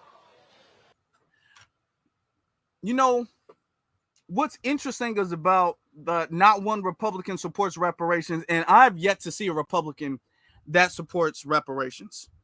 I've yet to see a Republican that supports reparations. So I will say, I can agree with that. But what I find interesting is that we shouldn't vote for the Republicans because the Republicans don't support reparations, but we should vote for the Democrats. The reality also is this: any policy that will benefit Black people will benefit all of society. Let's be clear about that. Let's really be clear about that. So I'm not going to sit here and say I'm going to do something that's only going to benefit Black people. No. So she told us, and this is way before she even became vice president or anything like that. The way she sounds, if you guys didn't know that Kamala Harris was a Democrat, you wouldn't be able to tell. Based off of her response, I'm not going to sit here and say I'm going to do something only for Black people. No. Does that sound any different from what Marjorie Taylor Greene or Nancy Mace or any of these other Republicans? Does that sound any different from I'm not going to do something only for Black people? No. But according to Roland, we need to vote for her because the Republicans ain't going to do nothing for Black people. But the Democrats, out of their own mouth, say that they're not going to do nothing for Black people. Okay, well, maybe that was just her. But let's just do a little recap. A little recap. Remember what Biden had to say about it too? Hold on. We got to remember what Biden had to say. Okay. Hold on. Let me see. Hold on. Let me see. Where is it? Oh boy, I got so many damn clips. Not that one. There was one clip. Hold on for 1 second. It's in here somewhere.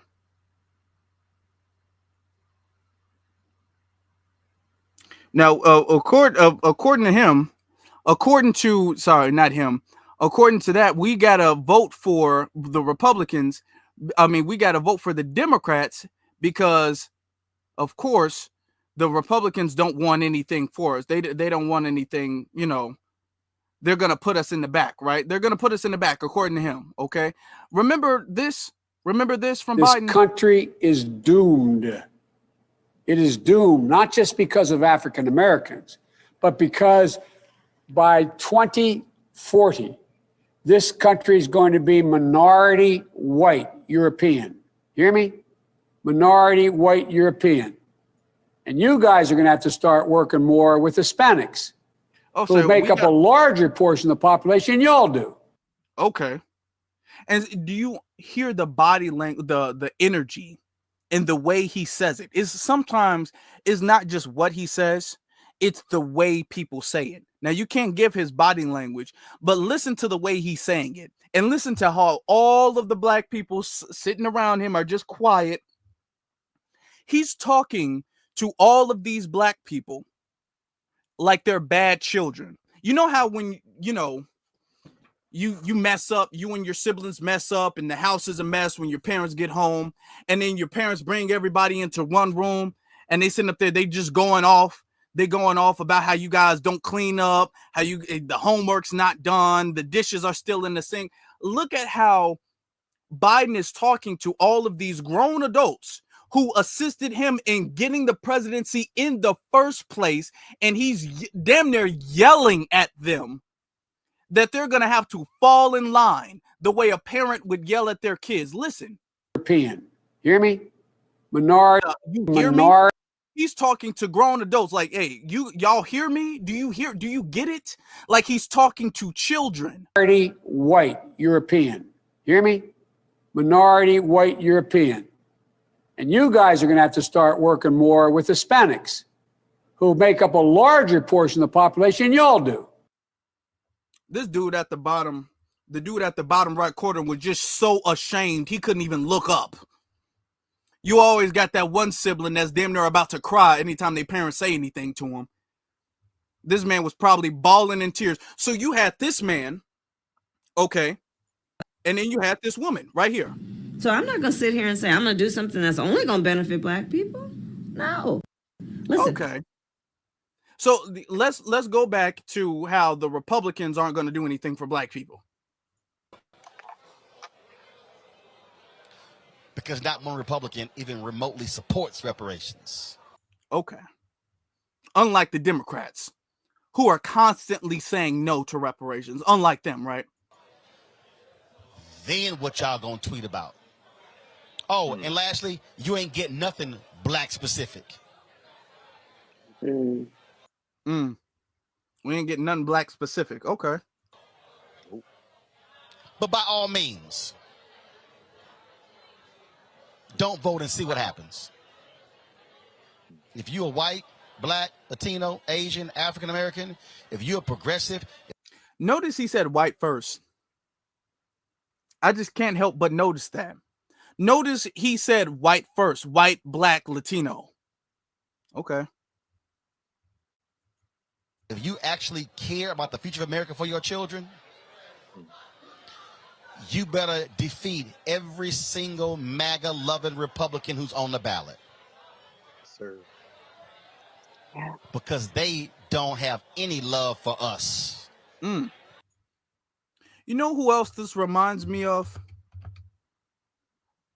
The condescension, the talking down to somebody, the damn near scolding somebody. You know who else that reminds me of? That reminds me of Barack Obama. About sitting out. Where's this energy coming from? And they only talk to black people like that. That reminds me of this scene right here. You're thinking about sitting out or even supporting somebody who has a history of denigrating you because you think that's a sign of strength, because that's what being a man is, putting women down. That's not acceptable. Is not acceptable. Wagging his finger. It's not acceptable. The way Roland is wagging his finger and his moving his neck and all that, all of this stuff. And notice we are the only people who are scolded like children, like bad children, for not falling in line, like Biden said. Oh, we're going to have to fall in line.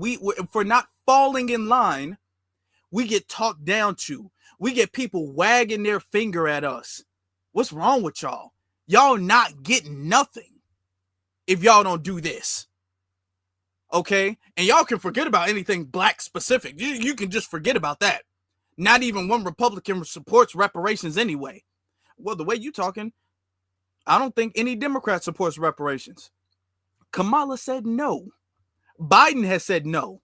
And then he says, instead of talking to us, we need to work on falling in line with the Hispanic agenda because they're a bigger population of the country than we are.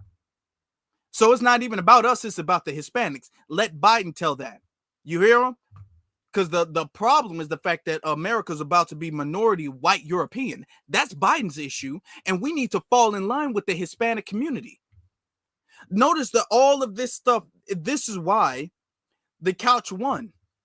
This is 100% why the couch won, because you can't sit up here and talk to people like this, whether you're Roland Martin, whether you're Obama, or whether you're Joe Biden. You can't talk to nobody like that and constantly for years and years, not with this generation, talking down to people, telling people in their face that there ain't nothing you gonna do for them.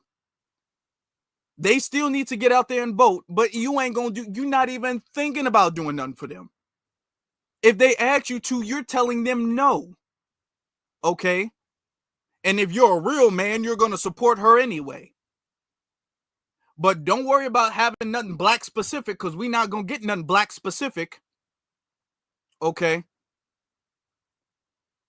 Now you see all of this stuff, all of this condescension and all of that stuff. Remember Jasmine Crockett sitting up there talking about America is not in the business of handing out checks, of giving money away. America's not in that business. These are the people who advocate for this party. No wonder the party is dying. No wonder every single plot, every single thing they do, every single fear-mongering tactic that they pull out, every single thing is, oh my God, the return of segregation. Oh my God, the return of slavery. Oh my God, Jim Crow, all of this stuff. And we just sitting up on the couch. We ain't left the couch since November 5th. We have not left the couch since November 5th of 2024. And we have no motivation to get up off this couch. None. We have no motivation to get up off this couch. And you thinking that you're going to sit up here and finger wag and scare people into going along with your agenda, it's not going to happen. It won't. It literally will not happen. It won't happen. All right. Is segregation coming back the way, they're making it seem like it's coming back? No, segregation isn't coming back. Because it's still against the law. Segregation is not coming back. There's not going to be a sign that says colored only water fountain or whatever. But the thing is that Black people, Foundation Black Americans, we're really ready for that. We are. But I want us to be ready for the right thing. I don't want us to say, yeah, segregate us. No.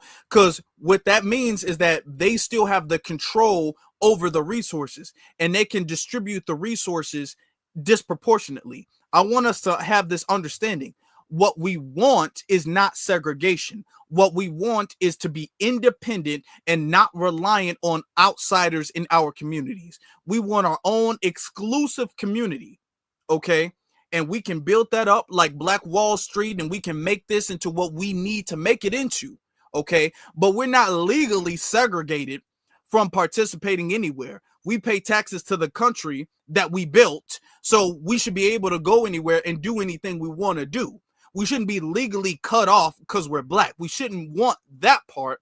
What the part that we want is we want to have our own things so we can rely on each other in the community and not have to outsource to get the resources from other communities. Okay. So we got to be very clear with that. So when we look at segregation, and I hear people talk about it, sometimes we have it misconstrued. All right. We have to understand the Black community as a whole was very much so against the idea of segregation. Now, the direction that we took with fighting against segregation, that is what the problem is. Okay? That's what the problem is. All right? For instance, when Dr. King was out there fighting against segregation, he was fighting a good fight. He was fighting the right fight. We have to also mention the fact that Malcolm X also fought against segregation. But their methods of fighting segregation, because they both understood that segregation was a problem. They both understood that segregation was wrong, and it was an aspect of racism in a racist society. However, Malcolm X and Dr. King had two different directions and two different end goals of the solution of segregation. Martin's solution to segregation was to dismantle the legal aspect of segregation. Okay. So he would essentially force the laws to take down all of the legal barriers of segregation. That's what the whole bus boycott and all of this and all of that was for, the sit-ins and everything like that. And then outside of that, and the reason, let me actually get to the reason he did that was because of the fact that the resources of the society was getting passed to the white society, and we were getting the hand-me-downs from that. White people were allowed to come into Black neighborhoods and just terrorize the thing, and there was no type of accountability. There was no type of punishment. So we were just victims. We were locked in this box that we weren't allowed to leave from, but the whites were allowed to come in and leave and do whatever they wanted to do. And then all of the resources from the state and the federal government, that was going to their society first. Like the public schools, the hospitals, all of that was going there first. Like a Black person, if you go to a white hospital, they could refuse you care. Okay. Now it didn't work the other way around. So that's why he did it. Now the issue with that is the fact that got misconstrued down the line. Now, originally that was the goal, but it got misconstrued down the line of saying, okay, well, what we need to do is instead of establishing fair, they said it was separate but equal, but it was never separate but equal. Like I said, it was never really segregation. If you think about it, it was more so blacks aren't allowed, because you didn't see a sign. We got colored only. We got colored only. Whites only. Whites only. Let me ask you guys a question. Even if you see the sign colored, notice what you don't see. You don't see colored only. In these signs here, you see colored waiting room, colored water fountain, colored this, colored that. You see it says colored for them, but you don't see the word only. Now, when it says white, you see the word only. Just notice that. See, that's what segregation was about. Okay. There was stuff only exclusively for white people, as if they were in the hierarchy of society and they get to do whatever they pleased. But black people, you were restricted to this waiting room or this water fountain. But if white people wanted to go in there, they could do that too. So these were the things that Dr. King was fighting against. Now, down the line of this fight, it got misconstrued and led, it was manipulated and led into integration. And when it was supposed to be about fighting for equal resources in equality, which was not what we had during segregation, it got turned into a fight for integration. And what became of the fight for integration was the fact that when segregation was terminated and when segregation was outlawed, which was beneficial in some factors, but then in another factor, it became detrimental because you had a whole bunch of black people who prioritize, out of white acceptance and stuff like that, they prioritize integration instead of the empowerment of their community. So then they fled to what would be the better grocery store, the whiter grocery store, the whiter schools, the whiter hospitals. And because of that, it didn't cost the society anything. Because of that, it made the black grocery stores and stuff like that, they started to lose business as more people flocked to the wider parts of society. So that was the wrong direction to go in, even though the original cause was correct. Now, when Malcolm was against segregation, his whole thing wasn't about integration or anything like that. He, of course, wanted fair resources in the nation. But his whole thing, and which he stuck to, was that we're not really trying to mess with them like that in any way. We're not trying to really go in their grocery stores like that. We're not trying to go in their restaurants like that. We're not trying to go in their schools like that. We don't want nothing to do with none of them, okay? You give us what is owed to us, okay? We're not going to be sitting up there restricted and you giving us the scraps of society. Both him and Martin agreed that we, as black people in this country, we shouldn't just be given the scraps of society. However, his direction was, okay, you give us this and we're going to take it and we're going to do what we want to do with it. We don't need to include nobody. We ain't trying to really be friends with nobody. We're not trying to one day see our black sons and black daughters kicking it with your white sons and white daughters. We ain't even trying to see that. And I don't even want to dream like that. See, Malcolm had a very different dream than Dr. King did. Dr. King had a dream of, not to say it was objectively a negative dream, but it was a very unrealistic dream, even according to Dr. King himself. Now, I would play that clip, but that clip gets copyright a lot, so I'm trying not to. Okay, I'm really trying not to, mess that up, because that get copyright and then that get banned. So I'm not trying to have the thing get banned, But Dr. King himself said it was a mistake he made. He made a mistake because he thought integration was the way forward. He thought integration was something progressive for the community, and he found out the hard way that it was not that way at all. Okay? When he was leading people and saying, okay, well, we can do this together, and then hopefully once legal segregation is done and the barriers is not legal, it's more social, then the society will soon then fix itself socially. but he realized the social racism is not reliant on the legal racism. That's not the way it works. The legal racism, which would be segregation at that point, that was just reflective of the social racism that most white people agreed upon during that time. Really, even today, if we're going to be very honest. So that was the key difference when it comes to the fight against segregation between Malcolm and Martin, which a lot of people really do the most about their differences, so to speak. They really like embellish, make it seem like they were like arch enemies or rivals, for their entire life. And that was not the case, actually. There are parts where of course they disagreed, because Malcolm wanted to go in this direction. He had a vision that was different from Martin's vision, and Martin was pushing 100% with his vision. And then Malcolm was pushing 100% for his vision, and their visions were different ideologically. They were ideologically different.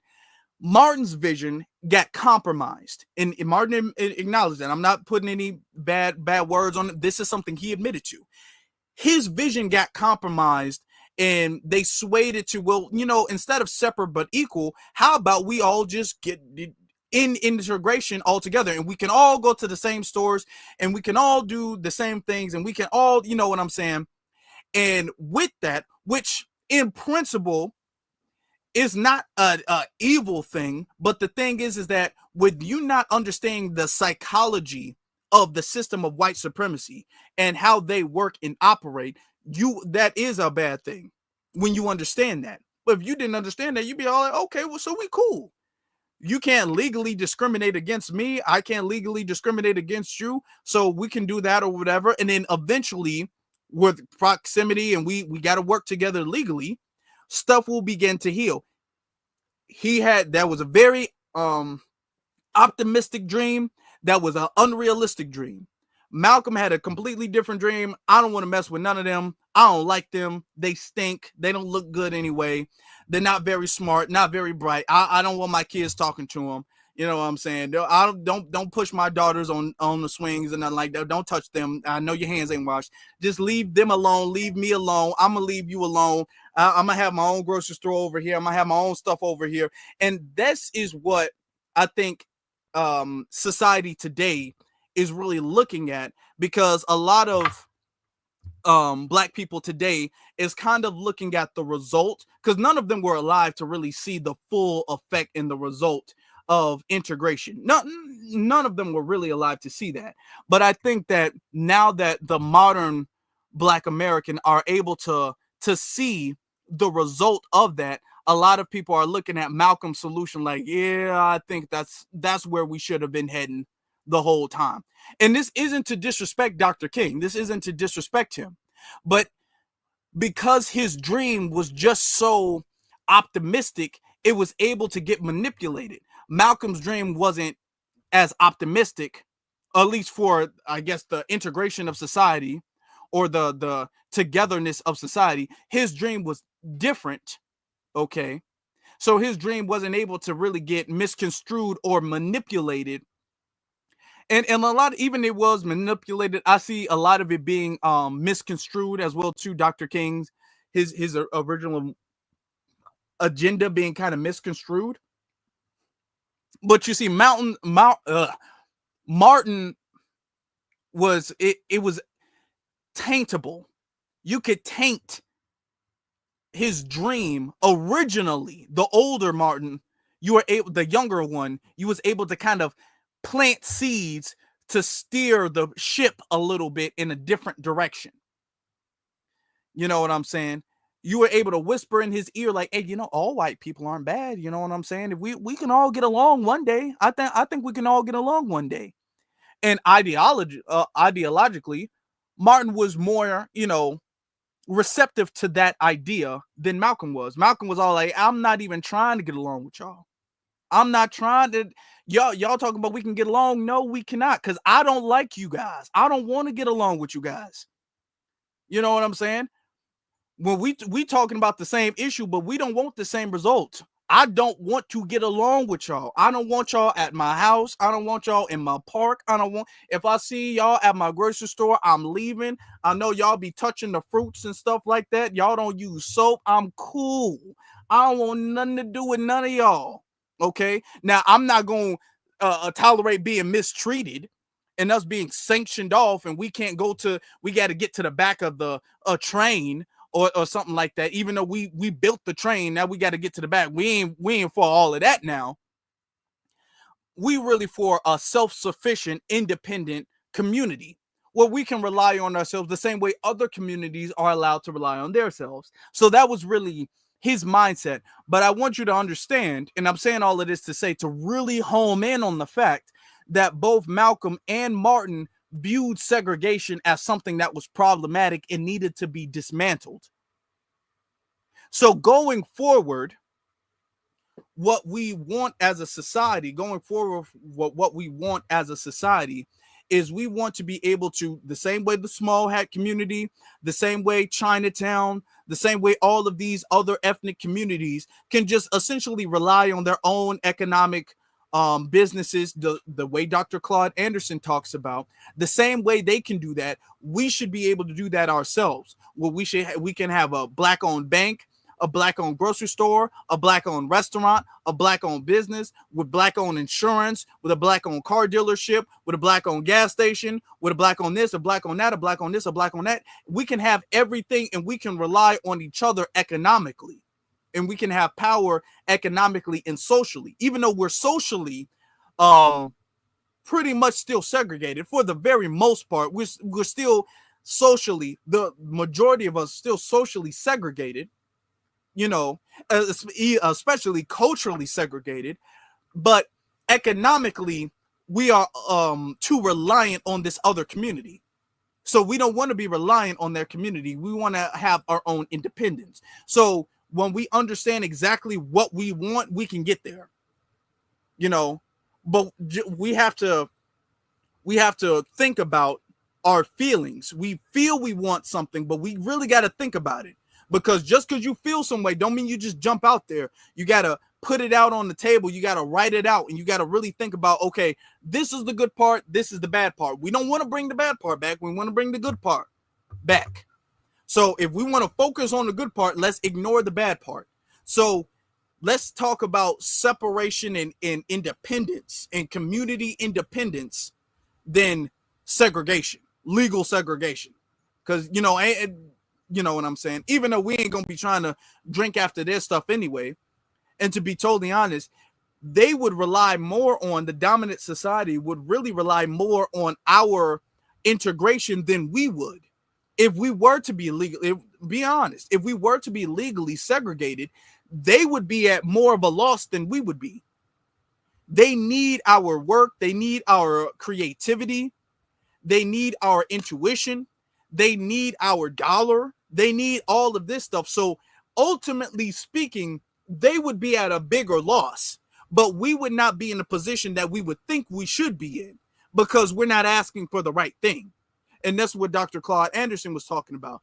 He was all like, well, when Dr. King was marching and doing all that stuff, he was not asking for the right thing, or at least originally, he kind of was, but then it got flipped.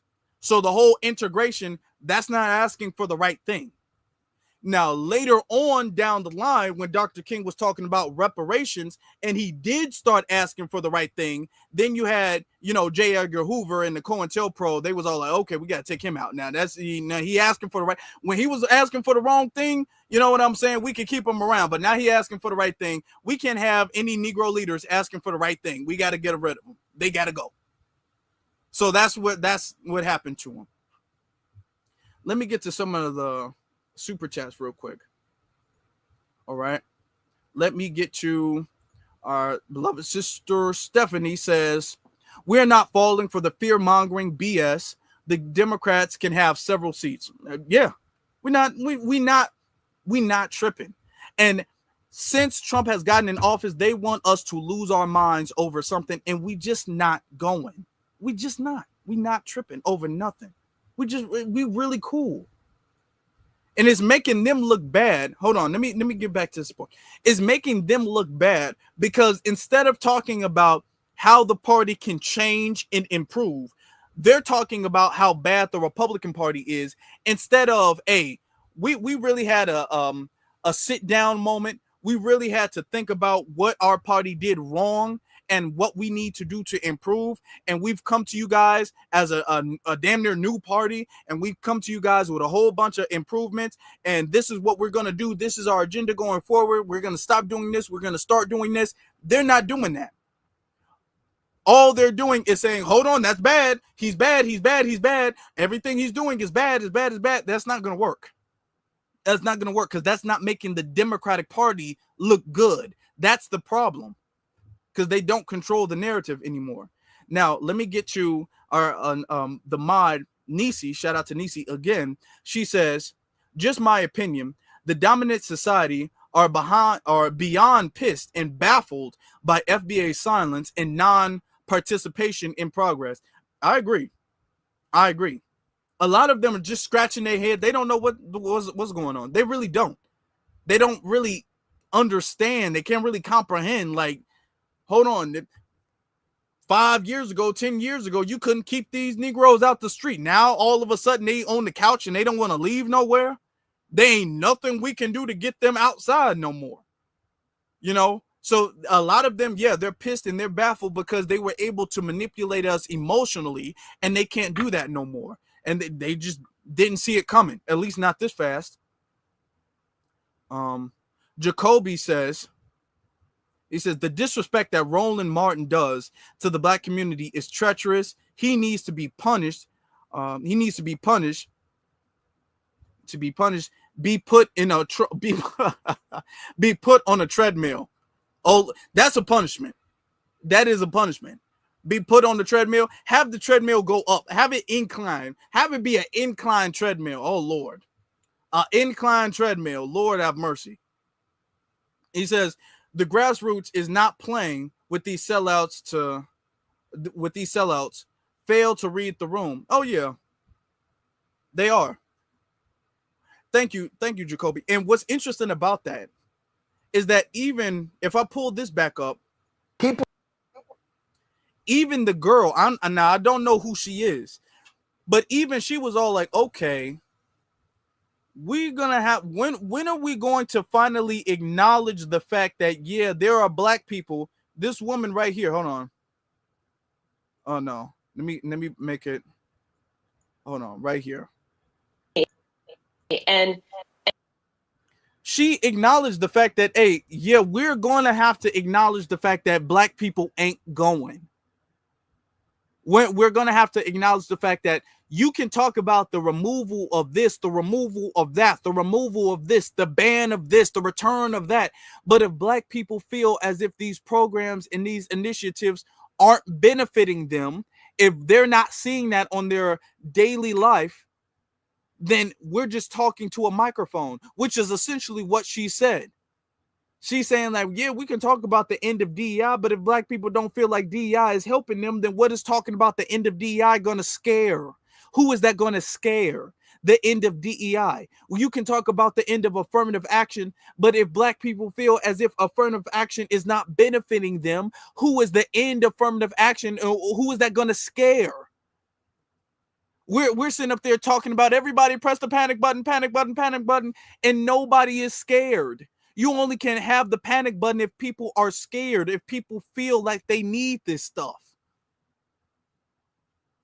If people were feeling like they're not benefiting from any of this stuff, what does it matter? And then what was Roland's response? Roland's response that, well, even though we barely got any bit of anything and we only got less than 2% of the overall benefit, it's still a lot. Don't let them tell you that just getting 2% of the benefit isn't enough, because that's enough for me. Yeah, I know it's less than 2%, but it could be less than 1%. How about that? That's the old school, old Negro, take what you can get and smile. Turn the other cheek, just accept what you can get, take what you can get, because you could get nothing, and just walk out the room smiling. And we just not going. We not going. And the worst part about that is the whole take what you can get, because this is the best you can get. When we were actually trying to get better, when we were trying, Roland was sitting up there telling us we not getting nothing. He was telling us we shouldn't even show up to the rally. He was telling us the rally was a waste of time and it wouldn't matter. And that all we needed to do was vote, and going to the rally and demanding anything wasn't going to work. So when you tell us we should take what we can get, and when we try to get more, you tell us to shut up. Anytime we try to say, okay, well, we should get more from the Democrats, he will be the first one on the front lines telling all of us in a very sassy and condescending attitude to shut the hell up. But then when the Republicans don't want to give us something, he's all like, oh my God, Armageddon, y'all, panic button, panic button, panic button. No. We're not going. Ain't nothing that's been said yet that's got me afraid enough to get off this couch. Nothing. Nothing. I want to give a shout out to Keith, and I also want to give a shout out to my brother Cyberdyne for the Cash App. Thank you very much, brothers. I appreciate you for the Cash App. Thank you. But we're not going. Is segregation coming back? No, it's not. It's not coming back. Do we want it to come back? We want aspects of our community to return. Let's be clear. But do we want us legally being able to be all like, well, if a black person is in this store at this time, he's going to jail? No, we don't want that part back. We don't want the government to maldistribute resources to the white schools or the white hospitals or the white banks and not to us. No, we don't want that. Okay. We built this country. This is our nation, and there should be nowhere we are not allowed to go. There should be nowhere where we're restricted from going. There should be nothing that we're restricted from doing. We should be able to go wherever we want to go and do whatever we want to do. However, we do ultimately desire our own community that does not rely or is integrated with other communities. All right. The same way other groups of people have it. It's not that complicated. It's not that complicated. But family, we good. We straight. See, what they're not relying on is the fact that since we're controlling the narrative, or what they were not expecting, the fact that since we are controlling the narrative, we're looking at the mistakes of the past and we're saying we can respect the people who's made certain mistakes as a person, even though we don't agree with their methodology. But now we're looking at Malcolm's way, and we're taking that into more consideration going forward. We're taking essentially delineation, which, to be honest, it was all. You can argue that Malcolm was really about that. Now, maybe not with as far as the whole delineation with the diaspora or other group, but Malcolm wasn't really about this whole integration and poor whites and poor Hispanics and poor this and poor. You really didn't really hear Malcolm talk about that, to be honest, about any other non-black group of people. To be very honest, Malcolm was actually kind of like low-key delineating, if you really think about it, to be very honest. Now, of course, we bought it, we really like put it out there and established it firmly. But yeah, Malcolm wasn't really about this black and brown stuff. He wasn't really about that. Yeah, and now he advocated for justice in general. You know what I'm saying? He wasn't out there just saying that I don't care about nobody else. But, Malcolm, he wasn't really about this black and brown and everybody holding hands and he was never really about that. Okay. So, I mean, was he delineating like that? No. But like low key, if you really think about the details, he kind of was. Malcolm was kind of on that page. I think if he was alive today to see the progress that we've made today and the direction that we're heading in today, I think he would agree. I think he would fully agree.